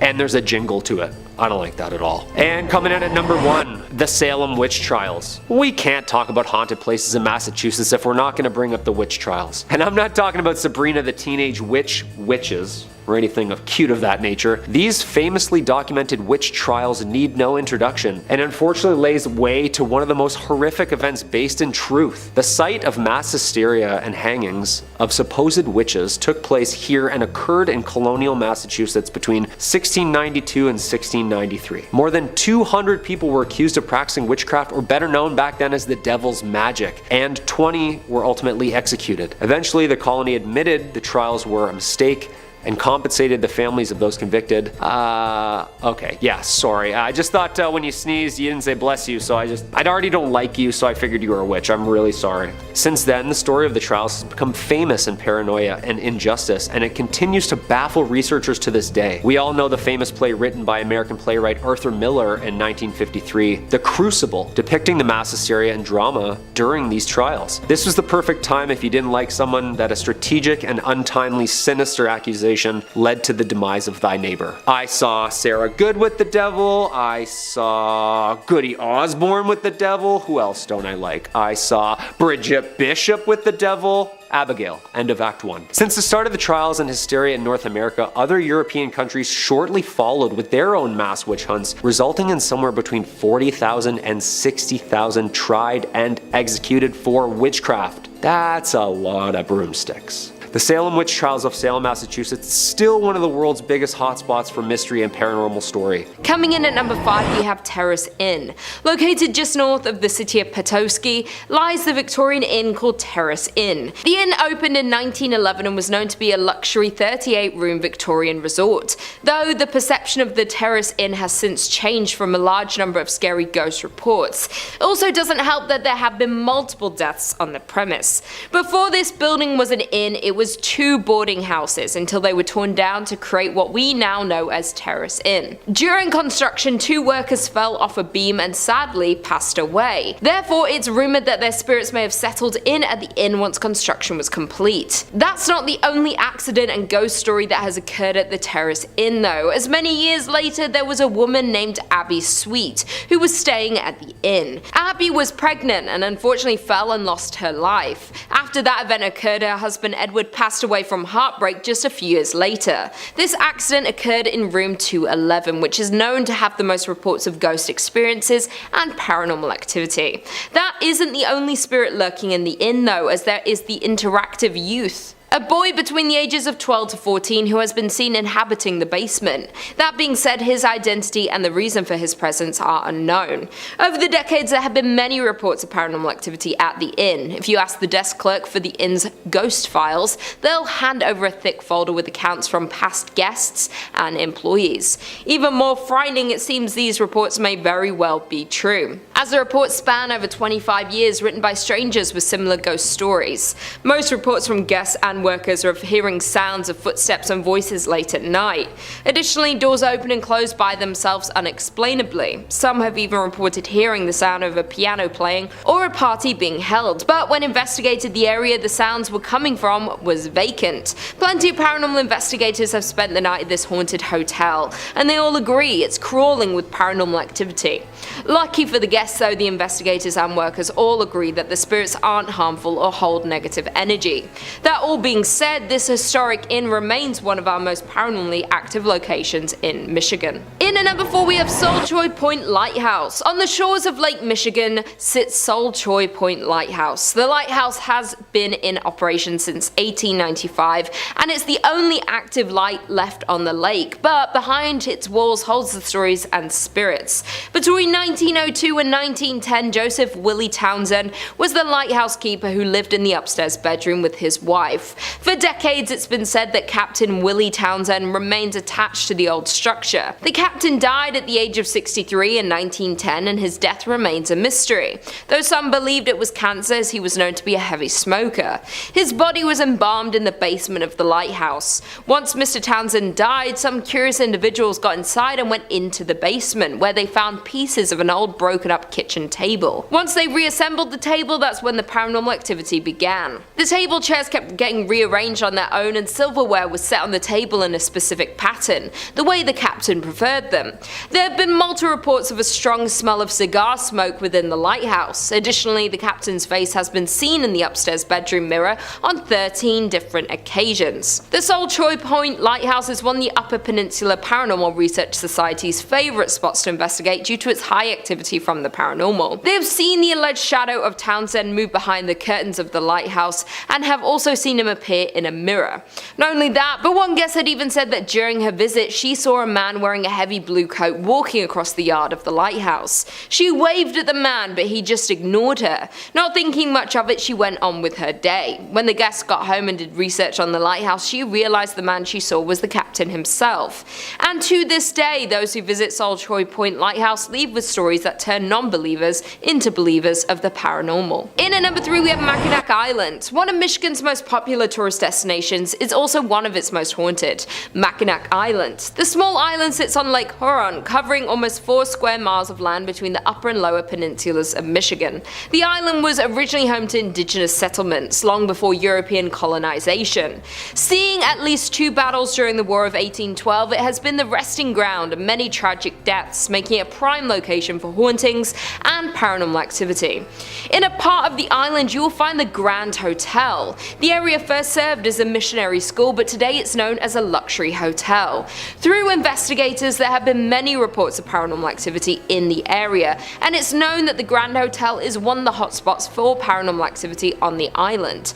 Legend has it that construction workers uncovered human remains while digging the hotel's foundation, with paranormal activity stories being recorded in the theatre, outside grounds, and in its rooms. The staff have also reported seeing a man in a top hat playing the bar's piano. Others see a woman in Victorian clothing who roams the halls, even getting into beds. Another paranormal hotspot is the Mission Point Resort, which was a moral realignment, a religious movement from the 1930s. The resort's popular ghost story is about a man named Harvey who died in the late 1960s. Supposedly, Harvey was dealing with a broken heart and ended his life behind the resort, not being found until 6 months later. Some people believe there's more to the story, that he was perhaps murdered. That being said, Harvey is often reported in the resort's theatre, where visitors have reported being pinched or poked. With the never-ending ghost stories and paranormal reports, the island is deemed the most haunted town per capita in the United States, with 16 haunted locations per 478 people. It is safe to say that there are some paranormal activities and ghosts lurking on the grounds of the island. Coming in at number 2 we have Holly Hotel. Due to the growing number of railroad passengers passing through the area, the hotel was built in 1891.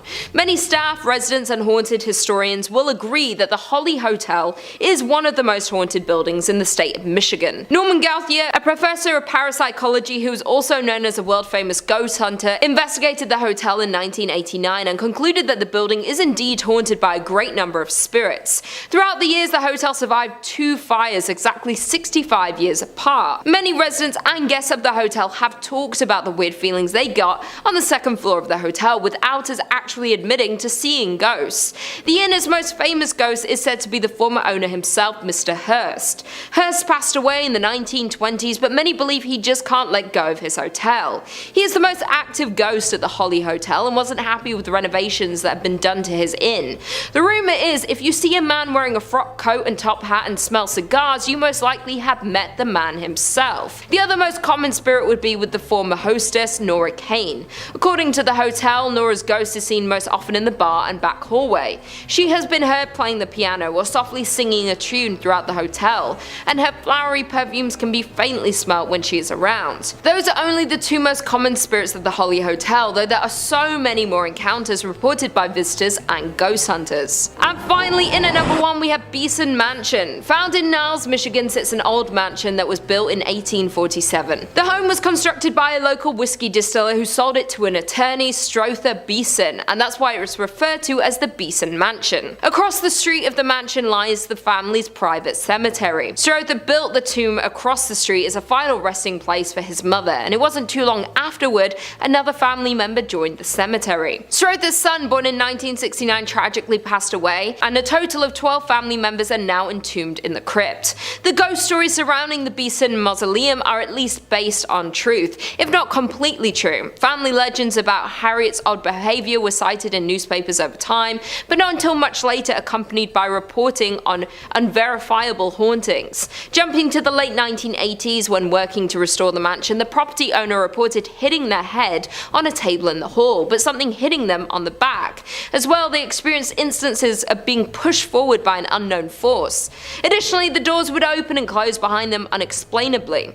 The renovated mansion is vacant now, but no one dares to buy it due to the many cases of hauntings and paranormal activity. Kicking off the list at number 5, the Landmark Inn. Located in the Upper Peninsula of Michigan, right around Lake Superior, you'll find the Landmark Inn. Yeah, nice and cute and cozy. Come on in, take your coat off, stay a while. This fancy hotel was originally built in 1930 as a luxury accommodation for wealthy business owners from all around the United States. Sounds like a good time. Let's gather, let's talk shop around candles. These business owners would visit the Landmark to check on their business interests, all that good stuff. Though for its 100 years being open to guests, the hotel has had multiple reports of, you guessed it, ghosts and paranormal activity. It's so common at the Landmark Inn that the ghost hunters and paranormal investigators, they make trips out to the hotel quite often just to check in and be like, hey, how's it going? And they put on their gadgets and they just check in on them. They can rely on them. The hotel's 6th floor is home to one of the saddest stories the hotel has ever seen. This story takes place in the 1930s when the hotel was a new, lively social and cultural center in town. The story revolves around a ship worker who fell in love with a local librarian and conducted their love affair in the Lilac Room. Yeah, of all places, of course, let's go meet in the Lilac Room.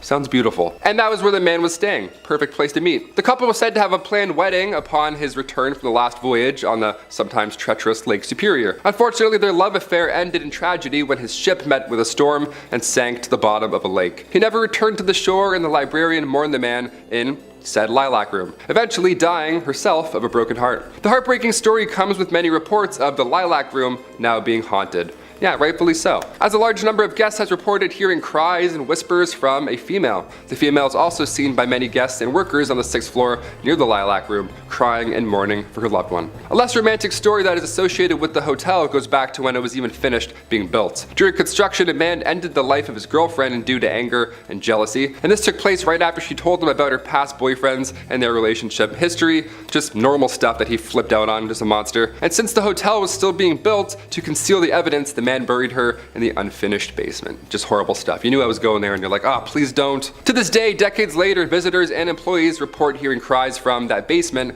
and some report hearing whispers from a female voice asking for them to find her body. I just got goosebumps. That's real goosebumps. No matter how much time goes by, these two women, heartbroken for different reasons, still haunt said hotel today. Number 4, Michigan Bell Telephone Building. The Bell Telephone Building can be found in downtown Grand Rapids. It's known from the legend that the building is haunted by 2 ghosts. It's always 2, eh? Always gotta have pairs.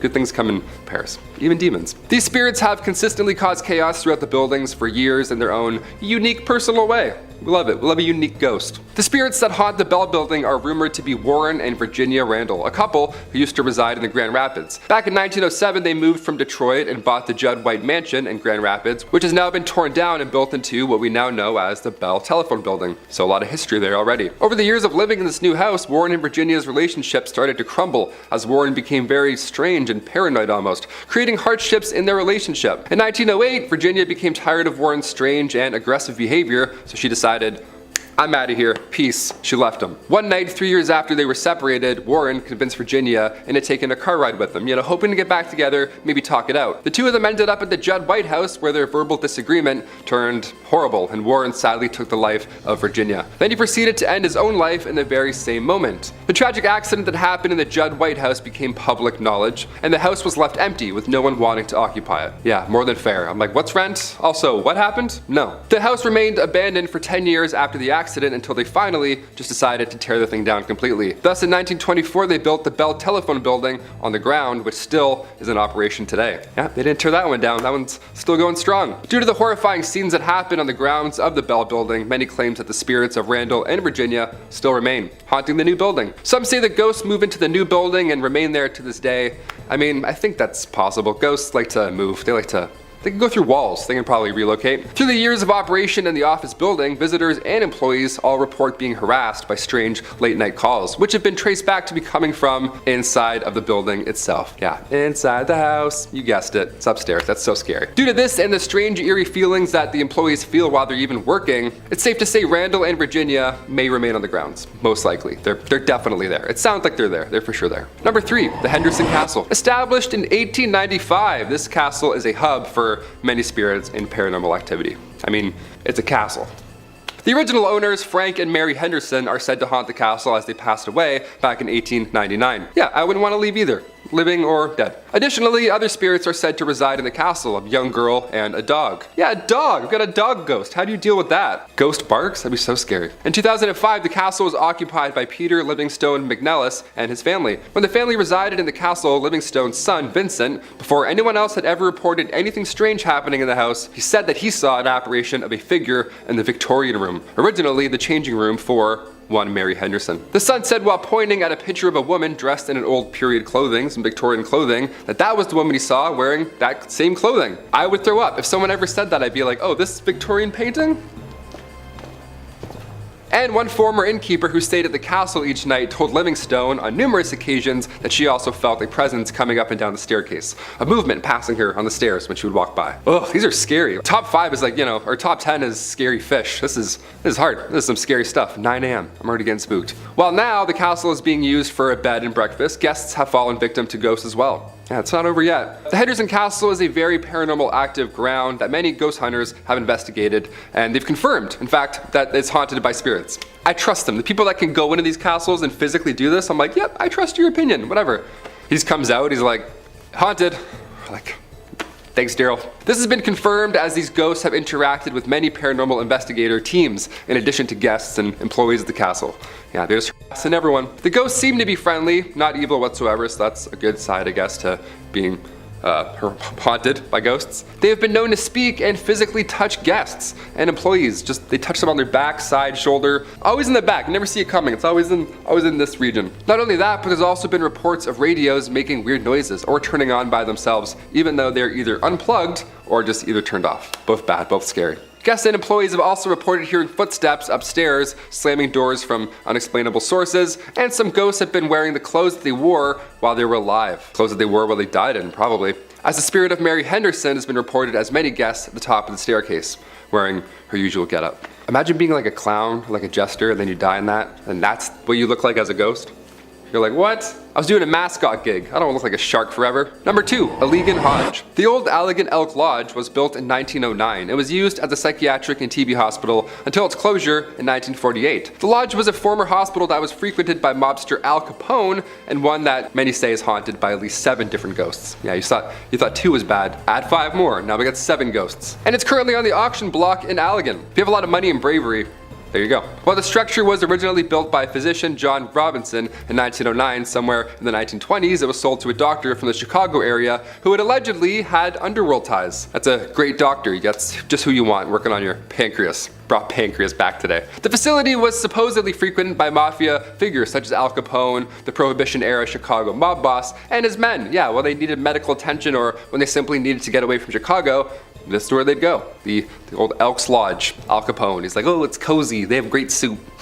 Years later, it was used as an Eagles Lodge and an Elks Lodge. And in 2010, it was acquired by an Allegan woman who began renovating the property, but now she wants to sell it. Yeah, can't imagine why. Because one of the former doctors who owns the lodge had underworld ties, maybe? Something like that? I don't know. It led to a lot of people believing that there's a lot of undercover stuff about this lodge. It's still happening to this day. I don't know why I'm doing this like it's like over there, but I'm like, there's something going on in that lodge. Especially as it's known to hold 7 different paranormal entities, like I mentioned previously. For many years, employees and visitors have told stories of spirits who relentlessly roam the building. Some of the paranormal activity that has been experienced here includes cabinets opening up by themselves in the kitchen, sounds of children laughing, it's always calming in the morning, photographic anomalies captured throughout the building, and like you name it, shadowy figures in the basement, all bad. Notably where the morgue was located, the basement, good stuff, a lot of stuff happening in there. They'd be knocking on the front door, indiscernible conversations, and ringing at the doorbell when no one was present. Yeah, good stuff. Again, I have goosebumps, they're back. Guests also heard footsteps and the sound of hospital activity long after being used as one. They'd also see full-bodied apparitions of children.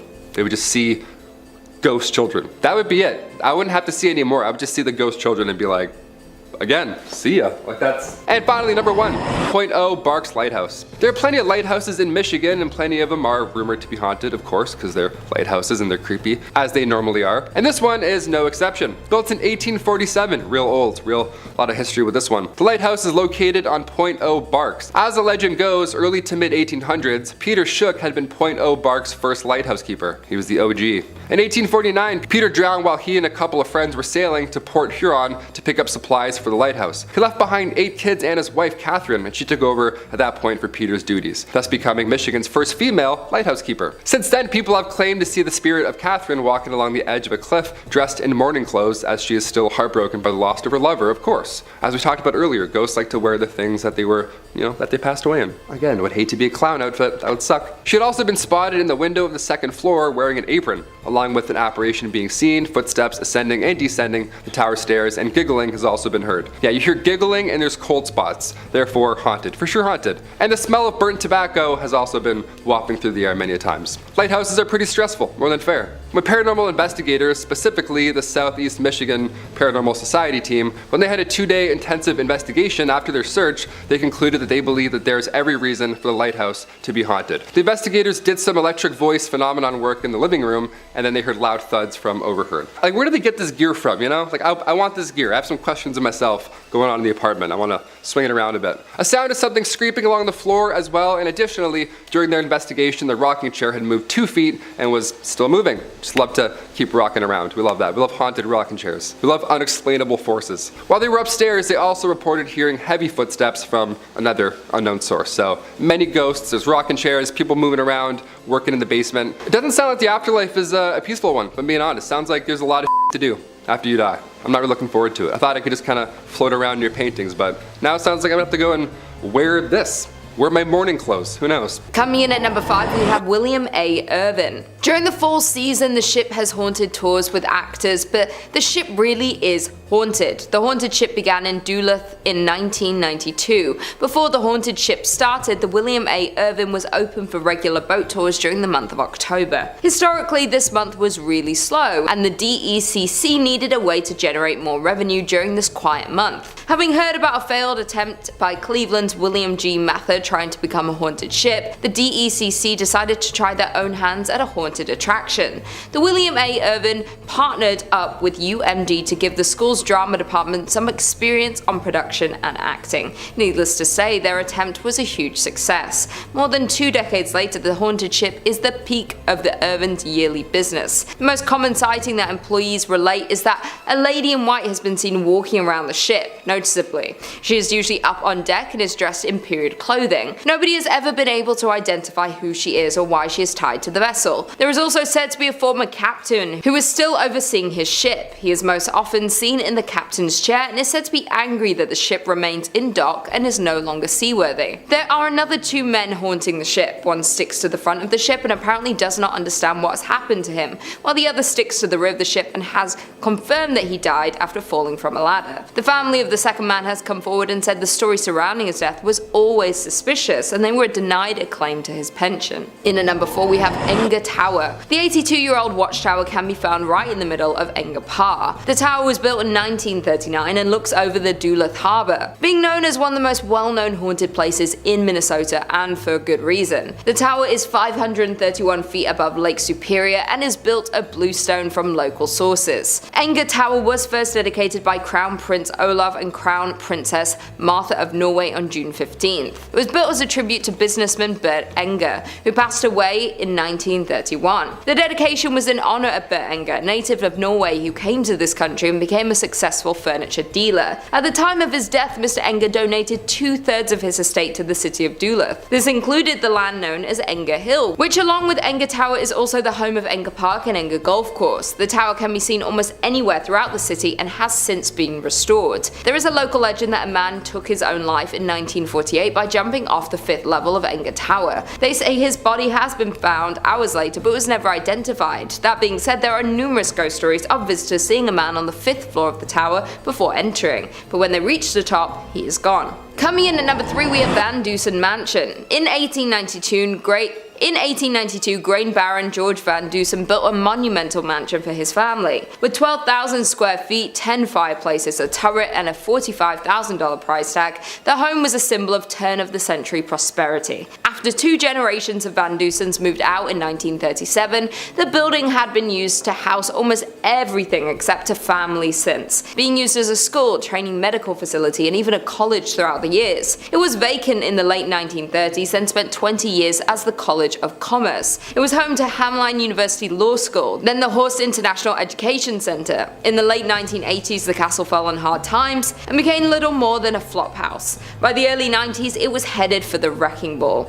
2 weeks before it was scheduled to be demolished, it was rescued by Wisconsin entrepreneur Bob Poling, who bought it for $237,000. Now a venue to hold fairytale-esque weddings, the Van Dusen Mansion has had its fair share of past lives. In at number 2 we have Mounds Theater. The renovated theater, an 86-year-old movie house, can be found in Minnesota. The old theaters have been rumored for the past several years to be a home of community of creepy ghosts. One story goes, as the Mounds was built in 1922 and operated as a movie house until 1967, when it closed so abruptly that when volunteers arrived many years later to renovate the place, they found popcorn on the floor. The subject of paranormal TV shows and professional ghost hunting investigations, the theater is allegedly haunted by a trio of ghosts: a happy little girl who bounces a ball on stage, a cursed old man who lurks in the shadowy corners of the projection booth, and a crestfallen usher who walks up and down the aisles in search of his lost love. The ghosts in the theaters are so active that the owner had a party of 4 Ghostbusters in a projection room sit in one dark and stormy October night. The dim light was extinguished and the room grew chilled. The owner stated that as the 4 sat silently awaiting their fate, shivering in the dark, and all at once there was the sound of a man crying.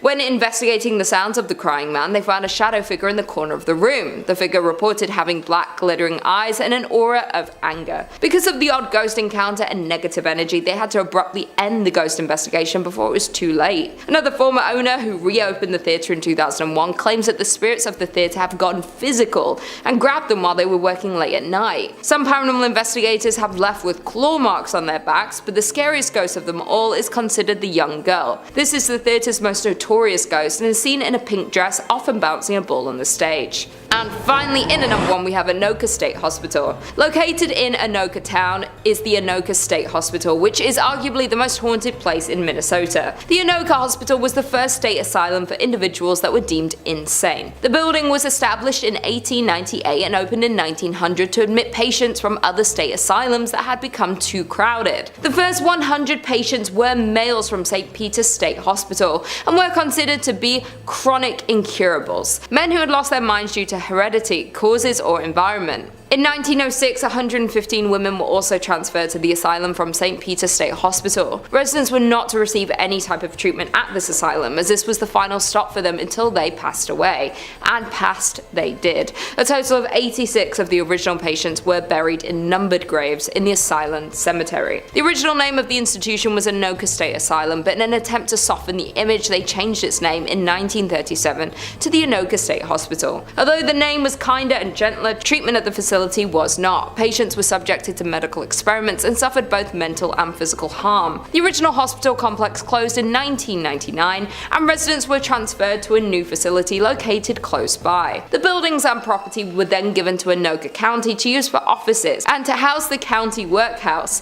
The remainder of the buildings were closed and boarded up. With such a terrifying past, it is no wonder that the Anoka State Hospital has been rumored to house the spirits of past patients. Former employees have reported that while unusual occurrences happen throughout the buildings, the most paranormal activities are linked to the tunnels located below the buildings. These tunnels were used as a way of transferring patients from one building to another without risking escape. Ironically, many patients believed these tunnels would lead them to freedom, and so they tried to escape by going down into them, but after a few twists and turns, escapees realized that the tunnels were more of a maze than an escape route. Without an understanding of where each tunnel went and how they joined together, it was easy to get hopelessly lost in them. Several escapees became so disorientated and distraught that they took the only way out that they felt was left to them and ended their lives. For years, employees would report hearing footsteps trudging through the tunnels, stopping, pausing. There was also reports of whispering and low voices in conversation, but the words were not understood. The paranormal activities became so rampant that most employees refused to use the tunnels because they were just too eerie. Today, only maintenance and security are allowed in them. Today, the county owns the buildings that made up the former insane asylum complex. Although the complex was eligible for the National Register of Historic Places,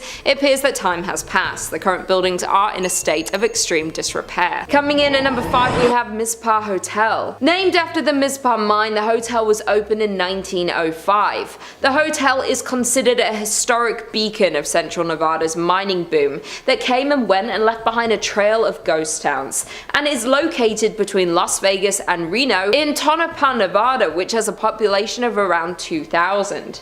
Due to it being originally opened at the height of Tonopah's silver boom, it hosted celebrities and wealthy investors. The famous celebrities that have been linked to the hotel are Howard Hughes, Jack Dempsey, and Wyatt Earp. Additionally, at the time, it was the tallest building in Nevada and was one of the first luxury hotels in the state. At the time that it was built, it was heralded as a sign of Tonopah's prosperity, as it was displayed on newspaper headlines, proudly displayed in the Mizpah during the area. However, over time, several accidents and crimes took place on the hotel grounds, making the hotel need to close and reopen several times, most recently in 2011 after being closed and boarded up for 10 years. The hotel is considered haunted and is known for the story of the Lady in Red. The Lady in Red was a high-class adult worker who lived in the top floor of the Mizpah. She sadly lost her life at the hands of a man in the hotel by her lover. Her lover wanted her to give up her work for him, though she did not want to do that. Due to the disagreement, she sadly met her fate in the hotel. The room where paranormal activity is most active would be the room where she lost her life, and it's considered the Lady in Red's room. And it is the very room you can now book and stay in on the top floor. There have been reports from guests and staff of the Lady in Red being seen riding the elevator, while other reports of hearing her whisper in the guests and staff ears. Additionally, she is known to leave pearls in the bed of guests that she is fond of. That being said, the Lady in Red is not the only spirit that haunts the hotel, as there is a nameless soldier who died in the hotel, and unfortunately they never were able to be identified. It has been reported that the soldier haunts the 3rd and 4th floors. Guests have also reported of a force tugging at the back of their shirts and unexplained giggling, while others report the inability to sleep because they felt as if someone was standing next to the bed watching them all night. The Mizpah Hotel has been named the most haunted hotel in America, and for a good reason. In at number 4, we have Goldfield Hotel. Located in Goldfield, Nevada, you'll find the Goldfield Hotel. The hotel opened in 1902 and formed a large crowd of visitors and guests in its early years of operation.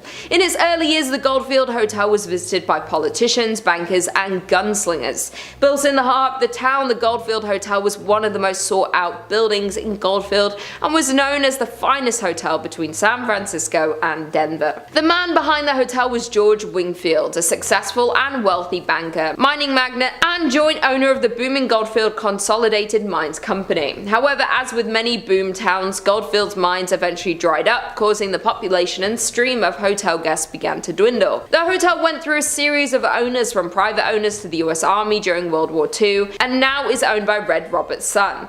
The Goldfield Hotel was once the most spectacular hotel in the state of Nevada, but today operates under a different notion as one of the most haunted places in Nevada, if not the entire United States. The most known ghost story is of a woman named Elizabeth, who was speculated to be George Wingfield's mistress. Elizabeth became pregnant with Wingfield's child, and to protect his marriage, George paid her to stay away, though he grew fearful that he would get exposed for cheating on his wife. Therefore, George ultimately locked her in room 109 throughout her entire pregnancy. Wingfield fed her food and water to keep her alive until the child was born, but then Elizabeth disappeared altogether and was never to be seen again. Many guests touring the Goldfield Hotel have claimed to see Elizabeth's ghost, and some even claim to hear crying, notably calling out for her child. George's ghost is also said to haunt the hotel, with guests reporting to the lingering smell of cigars and ashes being left on the floor. Those aren't the only ghosts that haunt the Goldfield Hotel, as other spirits of those who lost their lives on the grounds of Goldfield have been reported to be seen lurking in the halls and lobby of the old hotel. In at number 3 we have Bobby Spring Ranch. Located just outside the glitz of the Las Vegas Strip sits a plot of land that takes visitors to another time and place. That land is known as the haunted Bonnie Springs Ranch. Originally built in 1843, the ranch was used as a stopover for the wagon trains going to California. While in 1958 the ranch was renovated and opened to the public as a tourist attraction with stables, a restaurant and a petting zoo. Later a functioning saloon, shops, wax museum, wedding chapel and replica schoolhouse were added to the ranch. There is not only one ghost that roams the ranch, as it's known there are multiple spirits that reside at the Bobby Springs. But one of Bonnie Spring Ranch's most commonly cited ghosts is that of a little girl. Her spirit is mostly sighted playing in and around the town schoolhouse before suddenly disappearing. The nearby merry-go-round has also been known to turn on its own unexplainably, where many believe it could be the spirit of the little girl playing on the ride. Another active area of Bonnie Springs Ranch for paranormal activity is the Wax Figure Museum. This small tunnel-like maze leads guests through a creepy history display, which literally comes to life for some. Many have claimed to witness these wax figurines move on their own and appear as though they are inhaling breath. The ranch's management even had to allegedly nail the displays down as they were moving out of position so frequently. The final and most evil of Bonnie Springs Ranch's hauntings are found within the Opera House. It is here that a darker, more negative energy is present. The spirit takes the form of a dark shadow figure that follows people through the area and has even been captured in photographs. Disturbing the EVPs have also been caught in this area. In at number 2 we have Nevada's Governor's Mansion. From the outside, the Nevada State Governor's Mansion is a grand 2-story building. While inside on the first floor you'll find the grand entry hall, the reception room and the formal dining room. Though don't let its appearance fool you, as there are spirits haunting its grounds. The Governor's Mansion was completed in 1909 and the Governor Denver S. Dickerson was the first governor to occupy the residence. His daughter June is the first and only child ever born in the Governor's Mansion. The mansion is said to be haunted by June and her mother Una. Since their passing in the mansion there has continually been paranormal activity reports in the household. The mansion is said to be haunted because former employees at the mansion have reported hearing cold wind blowing from an antique grandfather clock that also swings open periodically without assistance. Former First Lady Sandy Miller's brother-in-law is said to have seen the apparition of a woman in a white gown. The woman is believed to be Una Dickerson, dressed for the mansion's opening in 1909. And finally, in at number 1 we have Silver Queen Hotel. Located in Virginia City, Nevada, the Silver Queen Hotel was constructed in 1876. This makes it the oldest hotel in Virginia City. However, the Silver Queen Hotel is known for much more than just being the oldest hotel in Nevada. The main level of the property features an authentic 1870s saloon with one of the largest single-piece wooden bar counters and bar backs you'll ever see.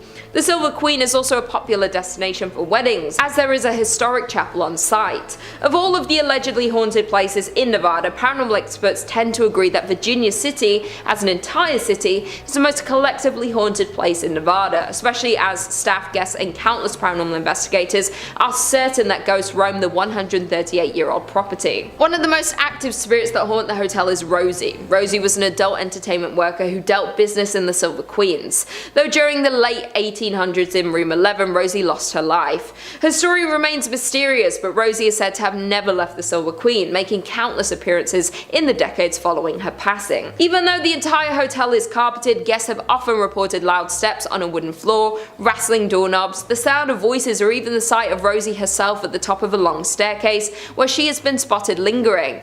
Other visitors report on TripAdvisor and Yelp describing the loud noises at night and an unexplainable sense of eeriness. One guest had a more terrifying encounter in the hotel as they described getting chased down the hallway in the middle of the night by a ghost. Number 5 on this list is the Carolina Inn. This inn has actually been voted one of the most haunted in America by a few different lists. The University of North Carolina says the Carolina Inn was built in 1924 and quickly became a popular hotel for visitors and graduates of the university. In 1948, the Carolina Inn's most long-lasting guests checked in and apparently never left.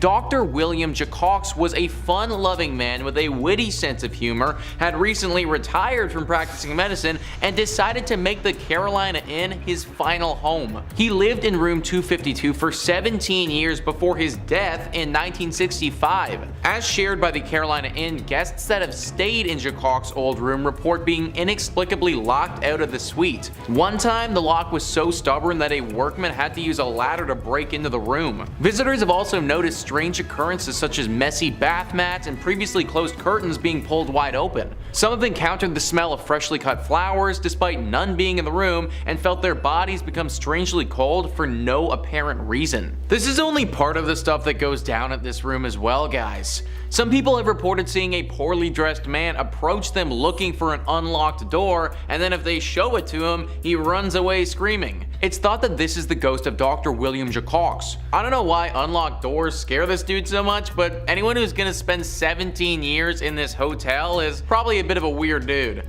Unless you want to deal with a crazy old doctor ghost messing with you all vacation, I'd stay at a different inn. Number 4 on this list is the new Hanover County Library. I don't know why, guys, but something about haunted libraries is just so intriguing to me. Like, it just seems so mystical and mysterious, I guess. This haunted library is located right in Wilmington. There is a woman that haunts this place who's believed to be a patron. Apparently, she used to donate quite generously to this library and in death doesn't want to leave it behind. She isn't the only ghost that walks the halls here and haunts the books. There's a male poltergeist who makes his presence quite known as well.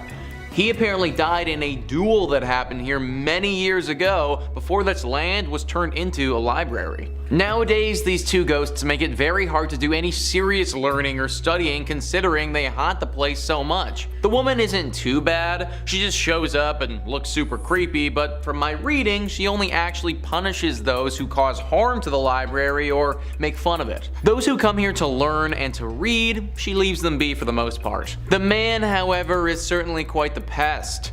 He often messes with those that come here and makes it very difficult for people to accomplish anything. I love libraries, I think that we should all go to them more often, but maybe just not this one specifically. Number 3 on this list is Fort Fisher. Fort Fisher was a critical fort during the American Civil War.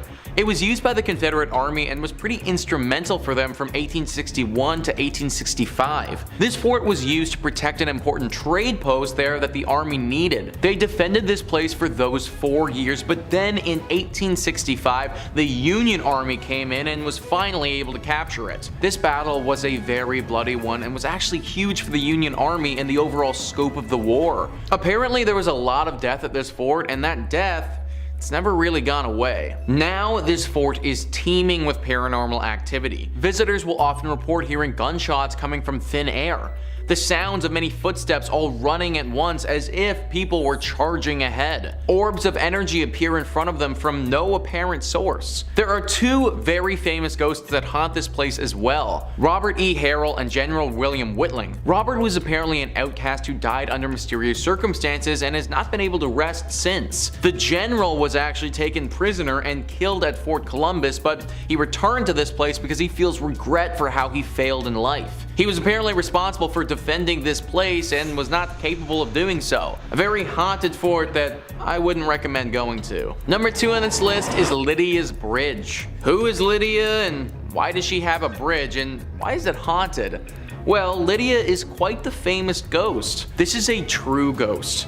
Like, when you think of a ghost and a ghost story, this meets all the criteria for a good one. Spectrum Local News says, people traveling between Jamestown and Greensboro on US Highway 70A said they've encountered the ghost of Lydia, a hitchhiker. If she's picked up, she gets into the car and vanishes before she reaches the requested destination. Various versions of the Lydia legend have been passed along over the years, and there are apparently 11 different versions of the story that are set in North Carolina. It's common for folks to go ghost hunting for Lydia near the bridge. In the book, Looking for Lydia, historians Michael Reniger and Amy Greer cite the 1923 death of Annie C. Johnson as the real-life Lydia who died after a car flipped in 1920. That is a story with some history, man. Literally since the 1920s this has been going on, and there are 11 different versions of the story. A story like this isn't just made up. It's not just something that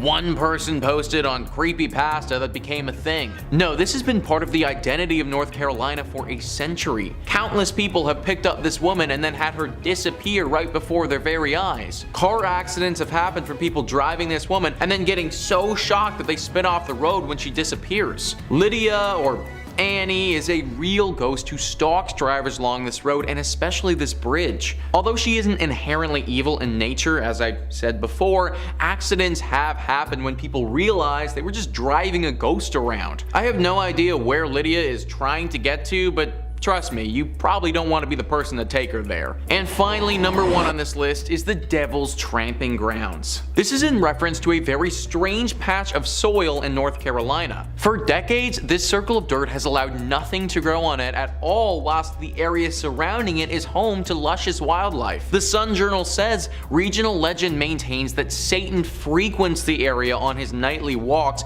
pacing the circle as he contemplates his nefarious deeds. Normal vegetation surrounds the circle, but only a wiry grass grows inside it, and no plant life of any kind can be found on the path itself. Visitors have also claimed to see red glowing eyes in the circle. Now, there could be any number of reasons for why nothing is growing on this patch of dirt. Simply because an area of land cannot grow wildlife doesn't automatically mean the devil himself has anything to do with it. But throw in the fact that there are 2 red glowing eyes there, plus a few other creepy occurrences, and we might just have something demonic afoot. Locals have reported putting objects in the center of the circle, then coming back a little while later and having those same items moved outside the circle, as if someone or something did this deliberately. The thinking is that this circle is a place used by the devil to dance or to perform rituals that we don't understand. Having things inside his circle of death doesn't make for a great dancing spot or sacrificial zone, so those things need to get moved. That's why we see the red eyes in the night and there's an overwhelming sensation of dread in the area. It's the devil doing his devilish things. A daring reporter actually decided to test this theory one evening and slept in the exact spot in a tent. He said that the entire evening he heard the distinct sounds of dancing footprints outside his tent, but couldn't spot anything when he looked out. My dude literally could have been like 1 foot away from the actual devil. No idea how he managed to make it through the entire night, but honestly, solid respect. Either way, this guy's story is an exception, not the norm. I'd avoid this place at all costs, cause if you don't, the devil might actually make you pay for it. Number 5 on this list is the Thunderbird Youth Academy. The Thunderbird Youth Academy is located in Pryor and is deeply haunted with the ghosts of students who have long passed. Back in 1942, it suffered a horrible tragedy where a lot of the children staying here passed away. Back then it was an orphanage and it was still years before it would become a military school. It got hit hard with a devastating tornado that the building simply wasn't ready for. Tons of the children who lived there perished due to the storm, and now their ghosts are said to linger here. Stories where people will wake up in their beds and find literally other children lying in them staring directly at them are far too common. These stories also don't even factor in one of the most famous ghosts there, Hector. Hector is a young boy who haunts the 3rd Platoon building. Hector's story is far more graphic than the other children who died. It's not confirmed, but some say that the cook took Hector's life and did it in a fashion that I can't go into detail on YouTube about. Either way, now his spirit forever haunts this building and all of those who reside in it. I personally would never want to go to military school anyways as a kid, but having it be haunted would make it even worse. Number 4 on this list is the Tulsa Theater. It's weird how some places attract ghosts and spirits more than others. Theaters are one of the most prominent spots for paranormal presences, and this theater is no exception. News Oklahoma says, Tulsa Theater, formerly known as Brady Theater, used to be a vaudeville house providing entertainment to audiences. The space went through a lot over the years, including being abandoned and almost destroyed.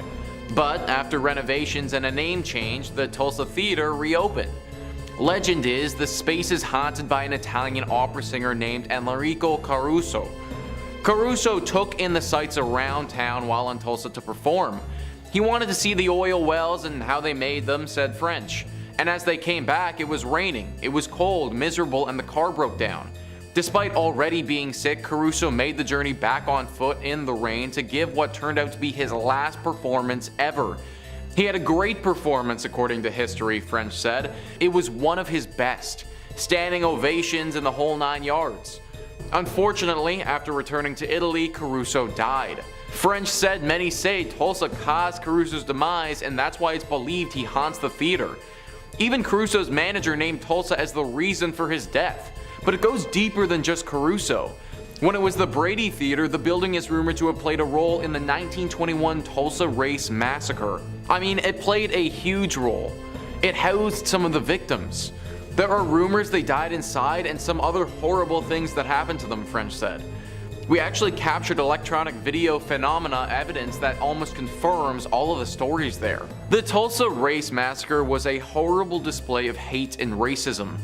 On May 31st in 1921, a bunch of white residents who had been given weapons by city officials attacked a bunch of black residents. This incident lasted over 24 hours and saw more than 800 people get injured and at least 36 people die. A horrifying tragedy that never should have occurred. It's no wonder that any place tied to this incident could be haunted. Number 3 on this list is the Hex House. Yeah, that's right guys, this place is literally called the Hex House, so it's no wonder why it's making the list. News Oklahoma says again, so this is something we feature in our serial killer tour. The new Hex House is inspired by the home that used to belong to Carol Ann Smith. French said the original Hex House, located at 10 East 21st Street, has negative energy attached. I mean, the things that she did with her nephew. They were dumping hot water on people that lived in the duplex next to them. There's also that whole history of her keeping those 2 hostages in the basement and kind of hypnotizing them, putting hexes on them. Yes, it's insane, said French. Claims of windshield wipers or stereos going on while the car is off are frequent if parked nearby. French even says they tested the theory during a tour and claimed she never did it again. We turned the bus off, but then it wouldn't start back up. It wasn't until a lady said she called Carol Ann a bad name and then she apologized. As soon as she was done, the bus came immediately back on, French says. The reason this house is on the killer tour list is due to what went down in 1928, guys. John Blymier, after receiving consultation from a woman named Nellie Knoll, thought that he had been cursed by another man named Nelson Raymer. John and some of his friends broke into the home, which is the Hex House, and then brutally killed Nelson. After they did this, they tried to set the house on fire, but it actually didn't burn. Since then, it's been a hotspot for ghosts, specifically that of Nelson Raymer. Number 2 on this list is the Stone Lion Inn Bed and Breakfast. This is definitely not the Airbnb you want to be booking for you and your pals for that relaxing weekend getaway you've been picturing. Travel Oklahoma says, stay at the Stone Lion Inn Bed and Breakfast in Guthrie at your own risk, as a mischievous ghost child has been seen and felt throughout the home. The spirit, said to be that of 8-year-old Irene Houghton, has been known to squeeze the toes of sleeping guests or even crawl into bed with them. The eerie tap tap tap of a child's footsteps has also been heard leading from the 2nd floor to the 3rd. According to legend, the 8,000 square foot home was where the child met her fate when a nurse her with cough syrup containing them. The family later moved on, but little Irene refused to leave. After the Houghton family moved out, the home changed into a boarding house and then a funeral home. Paranormal investigative teams have encountered several other ghosts, including a strong male entity who lingers in the basement where the morgue once was. Through the years of people staying here, there have been tons of reports of sightings and interactions with ghostly entities. As mentioned, it's pretty normal to be visited by Irene, the ghost of the young girl who passed here. A bit of a rarer encounter is that of a ghostly music box, though. The owner, Becky, has come out and said, one of my guests just the other day came out of this room and said, all night long I heard this music box. Now, it's unclear whether one of the ghosts was playing this music box or if the box just sort of started on its own, but that would definitely be enough to keep me awake if I was that guest. Pictures, videos, and voice recordings have all been captured here by paranormal investigators many times. It was first investigated by a paranormal specialist 18 years ago, and since then it's been a hotspot for all ghost hunters alike to check out. Unless you're well versed in dealings with spirits, I'd pick a different Airbnb for you and your buddies. And number 1 on this list is Guthrie's Boys Home. This site started out as an orphanage in 1923 when it was built. Now, becoming an orphan would truly be a horrible experience that I can't even begin to understand, but I can guarantee you that it would have been far worse if you got sent to this orphanage. That's because of the horrible atrocities committed here. There is no denying that the maid who worked here back then was sick. Mentally sick, deranged to a point where she felt a desire to these young orphans. It's believed that she would often abuse these innocent children in any number of ways. Now this isn't confirmed, but these are rumors. It's also thought that she even took the life of a few people while she was working here and made it look like an accident. This all culminated one day when she finally took her own life by jumping out of the bell tower and falling to her death. This has obviously led to some spiritual presences staying behind. Lucky for all of us, it's not the spirit of this sick old maid who died. However, as sad as it is, it's the spirits of some of these children here who were wronged. There is apparently one girl who appears to visitors and begs for safety. Crying and screaming children can be heard echoing throughout the building at all hours of the day. The sounds of little feet running up and down the halls are regularly reported as well. Believe it or not, this isn't enough to drive people away though, because it's a popular wedding spot. Definitely not the area I would choose to get married if it was up to me though.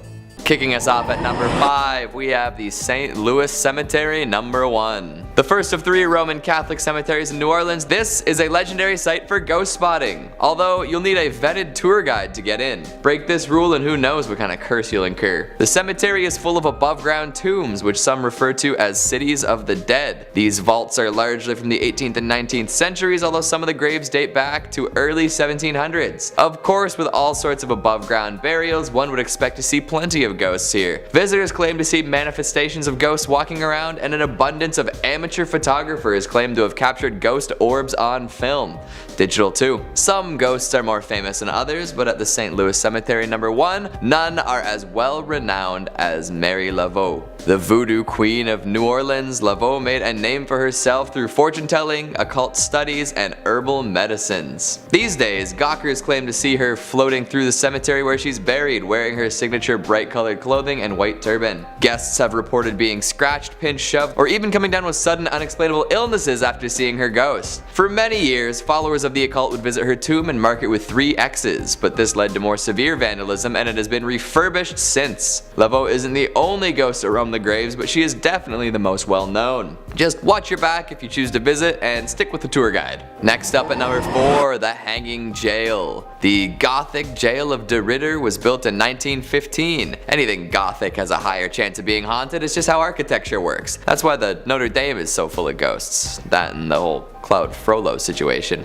Spirit appreciators in the know believe that the jail is haunted by 2 men hung for the slaying of a taxi driver. Joe Genna and Moulton Brasseau hired a taxi driver late one night and told him to drive. For reasons still up in the air, they killed him. Not knowing what to do with the body, the 2 men dumped it in the old Pickering Mill pond and ran off into the night. Maybe they drove off. I wonder if they took the cab. The body was found and traced back to the 2 would-be on-the-run murderers, and such they were convicted and then hung from the 3rd floor gallows. The interesting thing about the gallows though is that a spiral staircase circles around the noose. So there's a vertigo-inducing set of stairs surrounding the ominously hanging noose. Definitely a ghost creator if I've ever seen one. In addition to this lovely feature, there's also an underground tunnel connecting the jail to the next door courthouse. That is a tunnel you would not want to find yourself in after hours. Who knows what kind of crooked-necked wailing ghosts you find down there. Of course, there are plenty of people who claim to have captured photos of the ill-fated duo along with many other unlucky lawbreakers. Just remember kids, if you want to be a ghost, constantly do things that you'll regret. That way, you'll have all sorts of reasons to stick around for the afterlife. Coming in at number 3, we have the Dauphine Orleans Hotel. What was once a bordello is now a very popular hotel and bar. Jilted lovers, recovering soldiers, mistreated women, they all have a chance to haunt this New Orleans landmark. Of all the stories, there are 4 that tend to come up no matter who you ask. The first is that of a lost bride, thought to be the spirit of a young woman named Millie. She was working for the bar as a courtesan when she met a dapper young man and they decided to get married.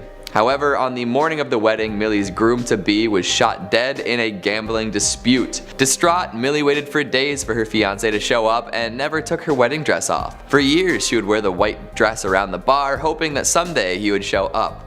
Now her ghost wanders the hotel in her dress, waiting for her love. Another classic story is that of the dancing girl. A young teen has been seen dancing around in the ballroom. Many a drunk guest has claimed that a young girl helped them to their room, all the while dancing as if she were floating on air. There's also the tale of the Rebel, a ghost dressed in a dark Confederate uniform. While no battles took place in New Orleans, plenty of wounded soldiers would end up in the city for rest and recovery, and maybe a little bit of time at the bordello. This ghost has been seen pacing the outer courtyard, earning the nickname the Worried General. And of course, the bar itself, known as May's Place, is full to the brim with ghosts. Employees claim to have seen all sorts of unexplainable stuff, from glasses falling down from high shelves to locked doors opening up on their own to brochures swirling around like fall leaves. If you're looking for a haunted overnight stay, the Dauphine Orleans is probably your best bet. Don't go paying any of the ghosts for services though, you probably won't get what you're expecting. Coming in at number 2, Myrtle's Plantation. Built in the late 1700s, this is considered by some to be one of America's most haunted homes. Made extra legendary by the multiple photographs taken featuring ghosts, you'd be hard pressed to find an ectoplasm enthusiast who hasn't heard of young Chloe. Chloe was a young slave punished for eavesdropping on the family. She took her revenge later on in the form of a poisoned birthday cake. It was served up to the owners of the house, and within 3 hours, 3 people were dead. Apparently that wasn't enough revenge for one lifetime though, as Chloe is still said to haunt the plantation. 2 different pictures have been taken with apparent ghostly qualities to them. One is a photo of the facade of the house, and if you look carefully in the corner, a ghostly visage can be seen. Another is of 2 tourists taking a selfie in front of a window, and Chloe can be seen peering out from in front of the curtains. While famous, some folks claim that they could be doctored.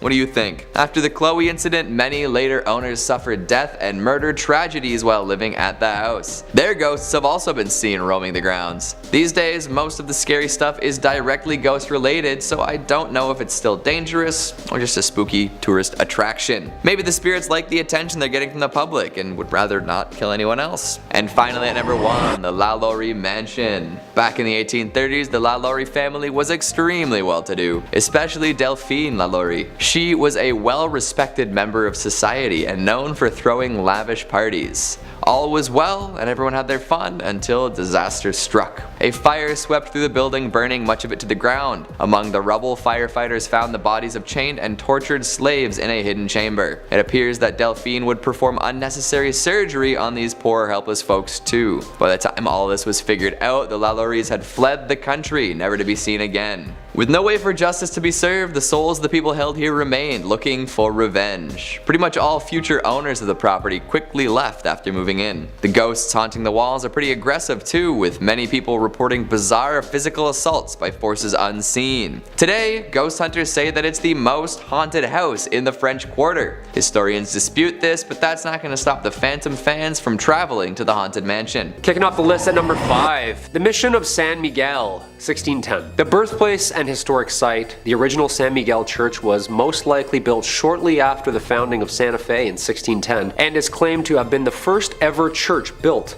in America. Churches are already creaky and creepy, then this is the oldest one in the States?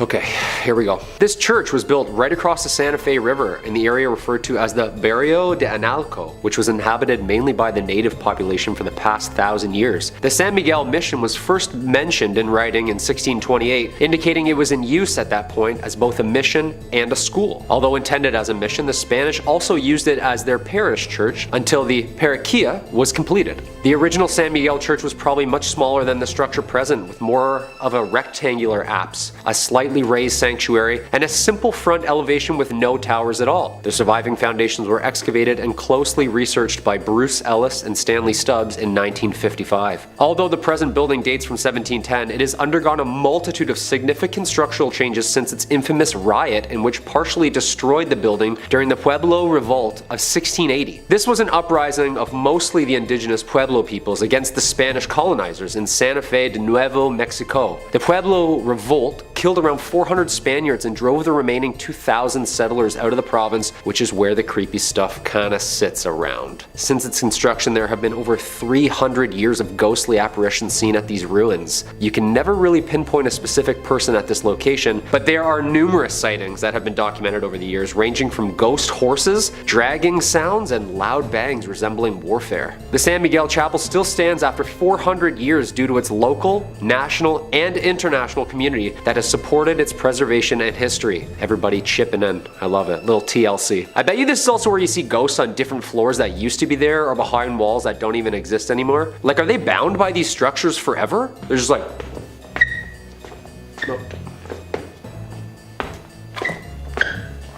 Forever? Number 4, La Posada Hotel, 1882. Located at 330 East Palace Avenue in Santa Fe, New Mexico, La Posada Hotel is more than 100 years old, finishing construction in 1884. A lively and prominent spot for celebrities in town during the 1900s, it was originally built to be the home of Mr. Abraham and Mrs. Julia Stabb.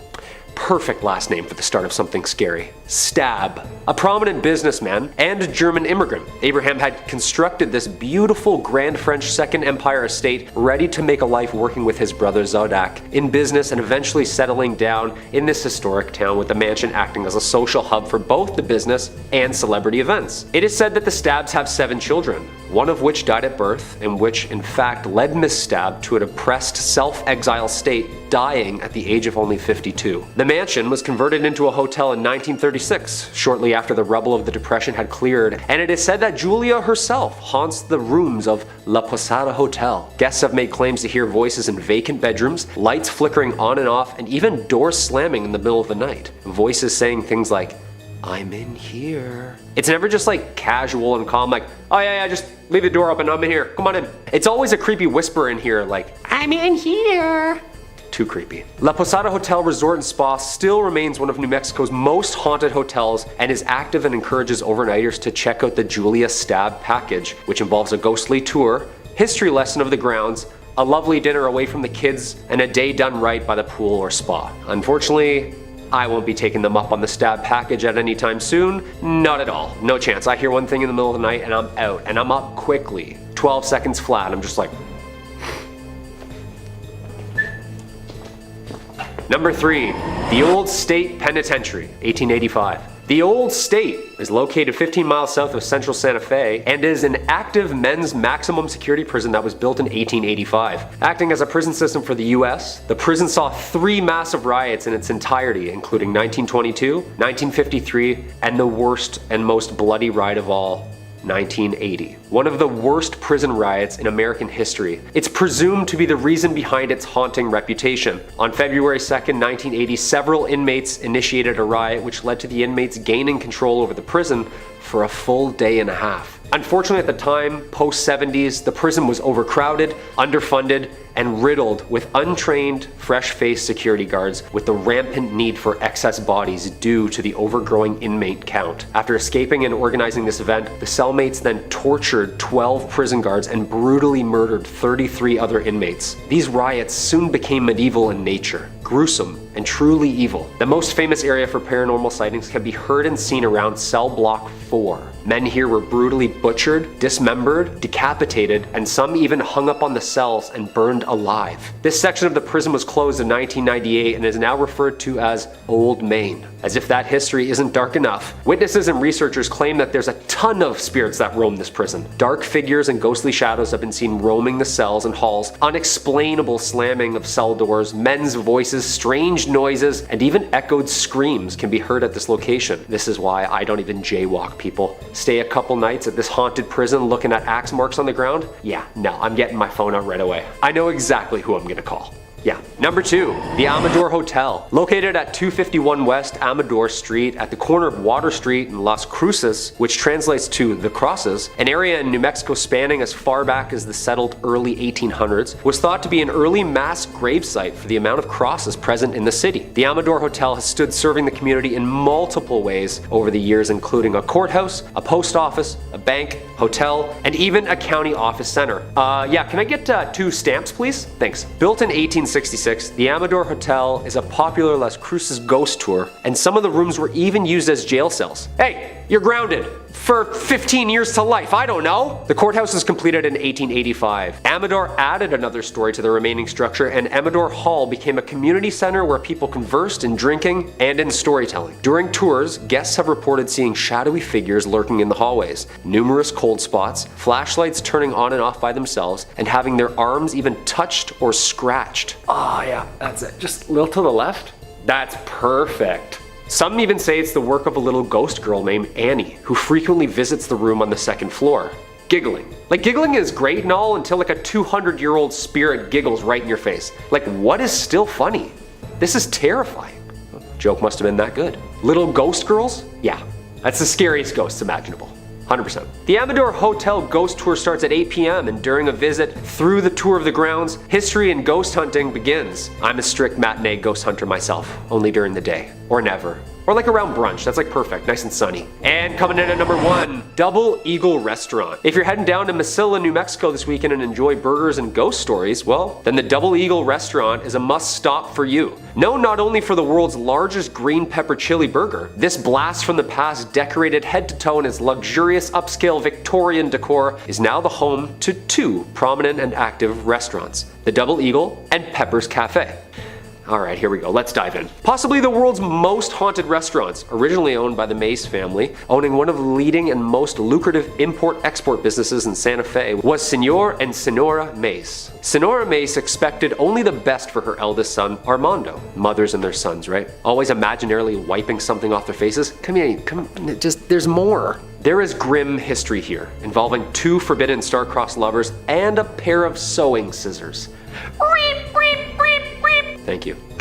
The Double Eagle Restaurant is not only home for great food, beautifully handcrafted cocktails, but also home to a double homicide gruesome murder, in which these victims' souls would seem to be trapped within these walls forever. Armando, son and heir to his parents' business, falling head over heels in love with the family's household servant named Enos. Although Enos reciprocated such feelings about Armando, their relationship had to remain a secret due to Armando's mother's strict ordinance and the difference in the teenager's social and political positions. When Senora Mace discovered this relationship, she demanded that it end at once and banished Enos from her home indefinitely. It is said that one day Senora Mace came home, unexpectedly interrupting the lovers, mid-swoon, entranced by their love as she grabbed her sewing scissors from the basket on the patio and attacked Enos, stabbing and killing her. As she prepared to strike again, Armando, her son, threw his body in front of Enos and was stabbed instead. Yeah, that's some Romeo and Juliet stuff there, people. The murders were held in the famous Carlotta Salon Room, which can be visited at any time. A heavily requested stop where spooky goers can see a newspaper article titled Young Lover Ghosts on display, as well as an array of pictures taken of the young ghost lovers together over the years. That's terrifying! Here's the room, here's what happened, here's some proof. That's all I need to know. I've made my mind up. Coming in at number 5, we have Hotel Park Central. Located on Central Avenue in Albuquerque, you'll find Hotel Park Central. The original building was constructed in 1924 and served as a hospital. It was then purchased in the 1980s and transformed into a mental health hospital. However, in 2010, a major renovation occurred with a $21 million investment, and it became the luxury hotel that we know today. The hauntings in this building date back to the time it served as a hospital. Patients would report seeing apparitions, hearing voices, seeing objects move, and feeling the presence of other beings when nobody was there. As well, when it was a mental hospital, it was known by patients and workers that on the top floor on the right wing, there is a ghost of a woman that likes to watch people in the hallways. Patients also reported having their bedsheets pulled off them in the middle of the night. Patients were not the only ones to experience things that couldn't be explained though. Staff of the hospital did too. They would often have the sensation of being watched, as well as hearing something whisper in their ear, the movement of objects, and a general sense of heaviness throughout the buildings. Today, many guests at the hotel report similar paranormal experiences, as many guests report feeling watched in the presence of unseen beings. They have also reported hearing voices and shuffling in the stairwells. Several guests have also seen a female apparition on the 3rd floor wing. A group of paranormal investigators were brought onto the scene of the hotel. The investigators were 3 team members who all experienced unexplained voices and whispering while close to the hotel. They also reported distinct coolness near their bodies and a sense of being watched. After reviewing their evidence, some of these experiences were captured on digital voice recorders. They also carried out the flashlight technique, an attempt at communication with the spirit that involves the answering of questions through the turning on and off of the flashlight.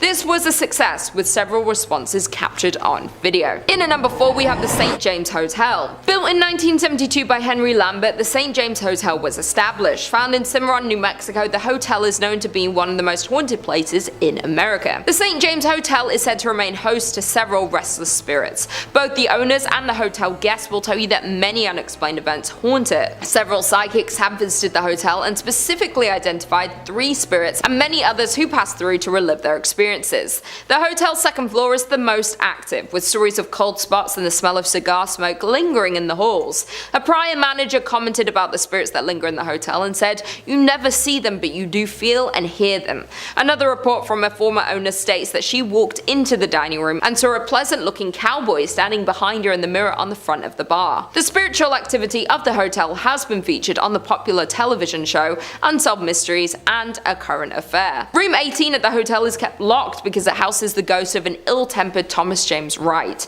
who lost his life at his door just after winning the rights to the hotel in a poker game. Having been injured from behind, Wright continued into the room and slowly met the end of his life. Because of the tragic accident that happened in room 18, it is known as one of the scariest and most haunted rooms. This can be seen with one former owner who said she was pushed down while in the room, and on another occasion saw a ball of angry orange light floating in the upper corner. The staff considers the room to be the most haunted, and people are rarely allowed to enter this room, much less sleep in it. Rumors abound that when the room was rented, several mysterious deaths occurred there. Other unknown entities are also said to roam the hotel, creating a host of paranormal activities. Staff report that items constantly fall off walls and shelves, and electrical equipment at the front desk behaves unpredictably.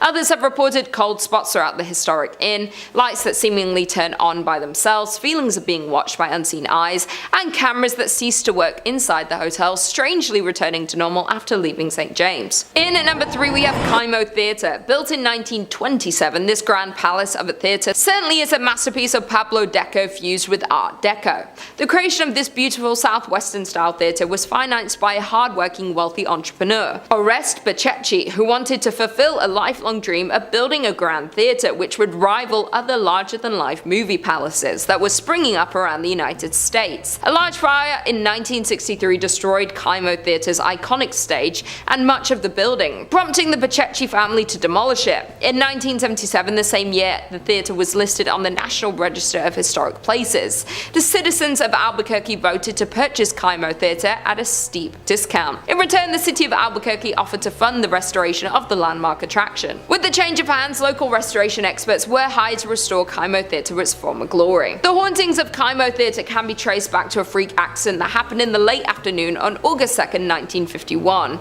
Back then, hundreds of moviegoers were in Hockomock Theater to catch the latest films. Without warning, a water heater located in the theater's lobby exploded, sending scalding hot steam and plaster into the air. A total of 8 people were injured in the accident, including one person losing their life, Bobby Darnell. Since then, the theater is said to be haunted by the ghost of Bobby. Performers and staff of Hockomock Theater have all reported strange and unexplainable activities happening in the theater. In particular, donuts placed backstage for performers would often go missing. To appease the spirit of Bobby, an altar was erected beneath the stairs to the dressing rooms. Toys, sweets, and donuts would be placed before every major performance to ensure the success of each show. Those who didn't would face a disastrous performance. Hockomock Theater's technical manager Dennis Potter recounted an incident in December 1986 when the donuts were removed by Andrew Shear, director of A Christmas Carol, just minutes before the first show. It did not take long before the disaster occurred. Electrical cables fell, lights exploded, doors on the set opened without warning, and performers had forgotten their lines.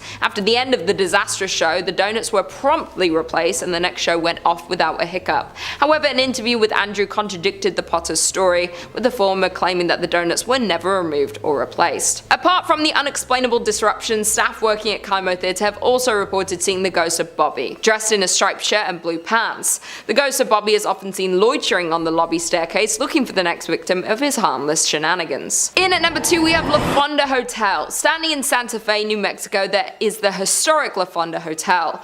Over the years, the hotel was destroyed and rebuilt several times over. In 1821, when Captain William Becknell blazed the path of what would become known as the Santa Fe Trail, he stayed at a La Fonda where the trail terminated at the town central plaza. As more and more pioneers traveled the Santa Fe Trail, the La Fonda became a popular destination for trappers, traders, mountain men, soldiers, politicians, and the like.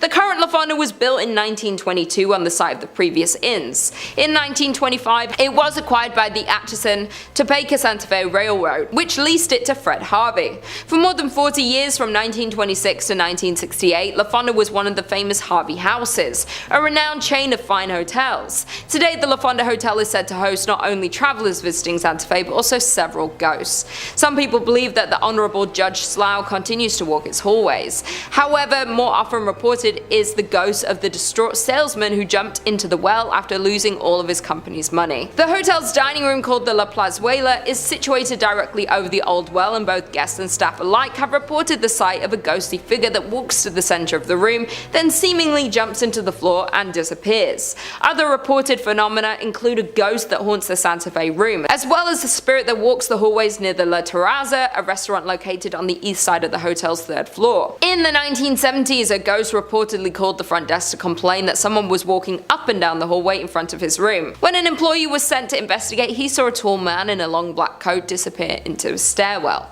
However, when he followed him to the stairs, there was no sign of the mysterious visitor. And finally, in at number 1, we have the Luna Mansion. The Luna Mansion in Los Lunas, New Mexico is known for one thing, and it's its ghost stories. Over the years, the Luna Mansion in Los Lunas has gained a reputation as being haunted. Guests and staff alike have shared stories of unexplained activity, which some chalk up to the paranormal. Over the years, the mansion changed hands several times before it was purchased and renovated as a fine dining establishment in the 1970s. It was then that the ghost of Josephina began to appear. Perhaps she didn't like the renovations, or maybe she just wants to stick around to make sure they were doing a good job on the home that she had spent so many years looking after. Dressed in 1920s period clothing, she had been described by employees as appearing very real. Most often she is seen in 2 former bedrooms on the 2nd floor, an attic, storeroom, and at the top of the stairs leading to the 2nd floor bar. At the top of the stairs sits an old rocking chair, which she has often been seen sitting in and rocking slowly.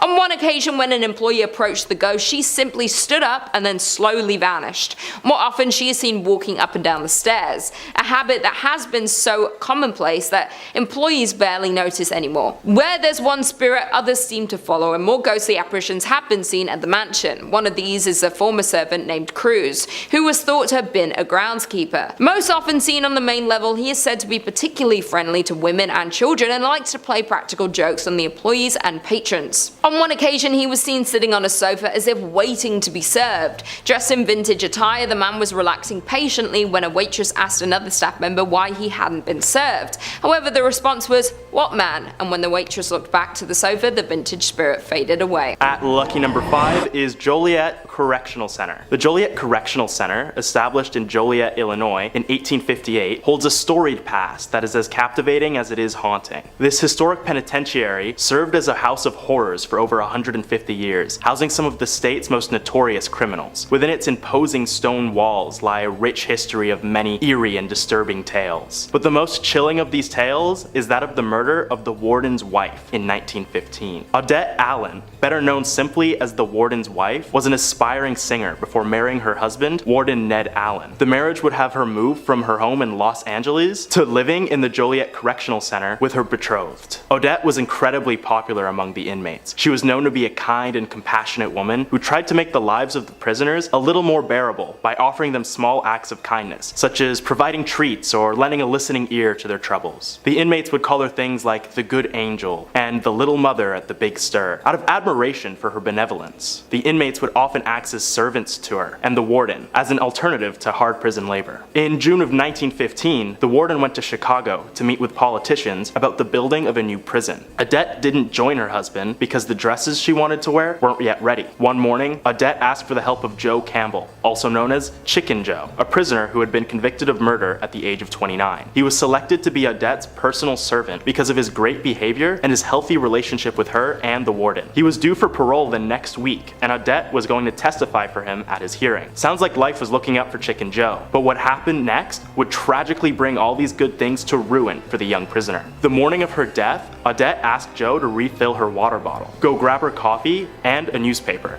and to walk her dog. To this, Joe obliged, but then an hour later, he would return to the house with smoke coming from Odette's bedroom window. Firefighters were quick to the scene, but were not fast enough, as once they extinguished the flames, Odette's charred body was already laying still on the bed. Upon investigation, they discovered that Odette was SA'd and killed before the bed was set on fire, and suspicions immediately turned to Chicken Joe. Joe was the subject of much scrutiny from police, Illinois citizens, and even fellow prisoners. Even after adamantly pleading innocence, Joe was sentenced to death by the court, but his sentence was changed to life in prison at the last second by a sympathetic governor who believed his story. After the tragedy, strange things started happening in the prison. Many inmates and guards would report seeing or hearing Odette still wandering the halls. There have also been some cases of hearing her singing in the nearby prison cemetery. One night in the 1930s, about 5,000 people went to the cemetery armed in an attempt to vanquish the apparition, but no one could find her anywhere. Amidst the chaos, a dozen people went missing, supposed victims of the ghost. Which to me is crazy. Like, at what point are you so scared of a ghost you need 5,000 people just to get rid of it? And they still didn't even find her. Just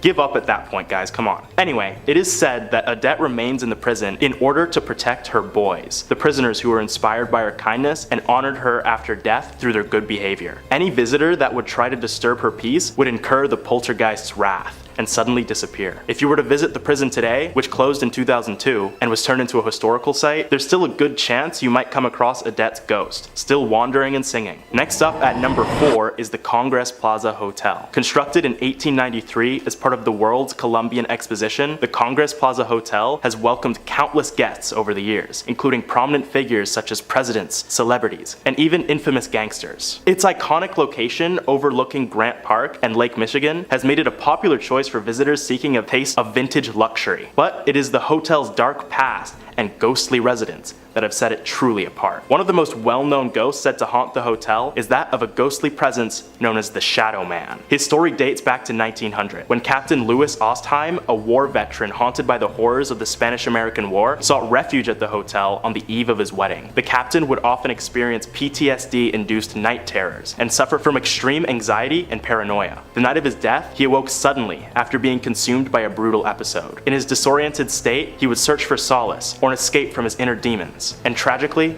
he took his own life. Ever since that fateful night, the spirit of Captain Ostheim has been seen walking through the Congress Plaza Hotel, appearing as a shadowy figure gliding through the halls with a haunting aura. Guests and staff have reported encountering the Shadow Man on multiple occasions, his spectral form silently following their footsteps, as if seeking some elusive connection or unfinished business. Those unlucky enough to meet the Shadow Man's gaze would begin feeling greatly distressed and having night terrors of their own, some meeting the same fate as him after the fact. As the years have passed, the legend of the Shadow Man has become deeply ingrained in the history of the Congress Plaza Hotel, adding to its reputation as one of Illinois' most haunted locations. The spirit's enigmatic presence, coupled with the tragic circumstances that led to his lingering existence, makes encounters with the Shadow Man as eerie and thought-provoking as they are dangerous. Do any of you guys see any ghosts while staying in a hotel? Leave a comment, because I feel like these days every hotel on the planet is haunted. Next, at number 3, is the Englewood Post Office. H.H. Holmes, no relation to Sherlock, was a deceptive figure who gained infamy in the late 19th century as one of America's first documented serial killers. Operating during the time of the 1893 World's Columbian Exposition in Chicago, Holmes constructed a nightmarish building with a name I'm not even allowed to say on YouTube. But for the sake of brevity, I'll call it Death Castle. Officially named the Holmes Castle or the World's Fair Hotel, Death Castle was a 3-story building located on the corner of 63rd and Wallace Street in the Englewood neighborhood of Chicago. From the outside, it looked the same as any other ordinary commercial building, complete with shops and apartments. However, its true purpose was far more sinister. Inside the castle, Holmes had constructed a labyrinth of secret passages, hidden staircases, and windowless rooms designed for his nefarious deeds. He used his magnetic charm to lure and manipulate unsuspecting victims, often young women and visitors to the World's Fair, into his deadly lair. The castle featured soundproof rooms, gas chambers, trap doors, and a chilling basement equipped with dissection tables and vats of acid. Holmes would typically seduce and swindle his victims before leading them to their deaths. Many were asphyxiated with gas, mutilated, tormented both psychologically and physically, and killed in various gruesome ways. Once they were deceased, Holmes would dispose of their bodies through the building's hidden chutes, transporting them to the basement for disposal. His exact number of victims remains a mystery, but it is believed he may have killed anywhere from 20 to 200 people during his spree. His sinister acts continued undetected for years, aided by his ability to change change aliases frequently, making it difficult for authorities to track him down. Holmes's reign of terror finally came to an end when he was arrested in 1894 for an unrelated insurance fraud scheme. That castle didn't pay for itself, I guess. As investigators delved into his background, they began uncovering evidence for his horrifying crimes. On May 7th, 1986, H.H. Holmes was executed. Before his death, he confessed to 27 killings, but hinted at a much higher body count. Afterwards, the infamous Death Castle was later destroyed by a mysterious fire, and a post office was built atop the ruins. Within the Englewood post office, it is said that you can still hear the many screams of Holmes's victims. And there have been reports of those who dared venture to the basement, which survived the fire, and you can still see Holmes killing one of his 200 victims, a phantom that echoes the terrifying events that occurred over a century ago. I just got the chills. Next up, at number 2, is a short one. Resurrection Cemetery. Located in Justice, Illinois, the Resurrection Cemetery holds what it is known to be Illinois' most famous ghost, known only as Resurrection Mary. The story goes that Mary was a vibrant and lively dancer who attended the dance hall in the 1930s. One fateful night, she left the hall after an argument with her partner and decided to walk home alone along Archer Avenue. Tragically, Mary was struck and killed by a hit-and-run driver while walking along the desolate road. Since then, motorists driving along the street will often see Mary's ghost walking along the road wearing a white gown and dancing shoes. In some cases, Mary will appear as a hitchhiker, but by the time the car reaches Resurrection Cemetery, she would suddenly vanish, occasionally taking the driver with her. Remember guys, don't pick up mysterious, ghostly women off the side of the road. It's called stranger danger, and we should all know it by now. Moving on to number 1 is Montano State Mental Hospital. Established in Montano, Illinois in 1930, the Montano State Mental Hospital initially served as a psychiatric facility for mentally ill and developmentally disabled patients, offering them treatment and care. However, over the years, the hospital's conditions deteriorated, leading to allegations of beatings, neglect, and the mistreatment of its vulnerable inhabitants. These inhumane conditions only worsened as time passed, with tales of neglect, experimentation, and even deaths due to inadequate medical attention began to spread, shrouding the institution and its reputation in darkness and sorrow. The hospital was at its worst when 384 patients and staff came down with typhoid fever in 1939 in an incident referred to as the Montano Madness. The director of the hospital mistook the affliction to be nothing more than a case of diarrhea, but when patients and staff began dying, panic set in. Patients banging on windows, orderlies going missing, doctors deliberately injuring their patients. Everything that could go wrong went wrong. Those who died during the Montano Madness would later haunt the abandoned asylum after its closure in 1985. Those who visited the old hospital would report seeing patients and doctors alike scurrying about the abandoned halls, but it was those who ventured into the tunnels beneath the hospital that were in real danger. Paranormal investigators have gone down into the tunnels in hopes of finding the rumored ghosts, but are met with a much more sinister presence. It is said that the malevolent doctors who would mistreat their patients wander the complex of tunnels, hoping to release their rage upon anyone stupid enough to enter their domain. What was once a place that healed was now a place that harmed, enthralling thrill seekers to see the mad doctors for themselves, only to pay an unfortunate price. After the repeated disappearances of ghost hunters, urban explorers, vandals, and the like, the building was demolished by Wrecking Ball in 2015 to discourage anyone from entering the haunted grounds.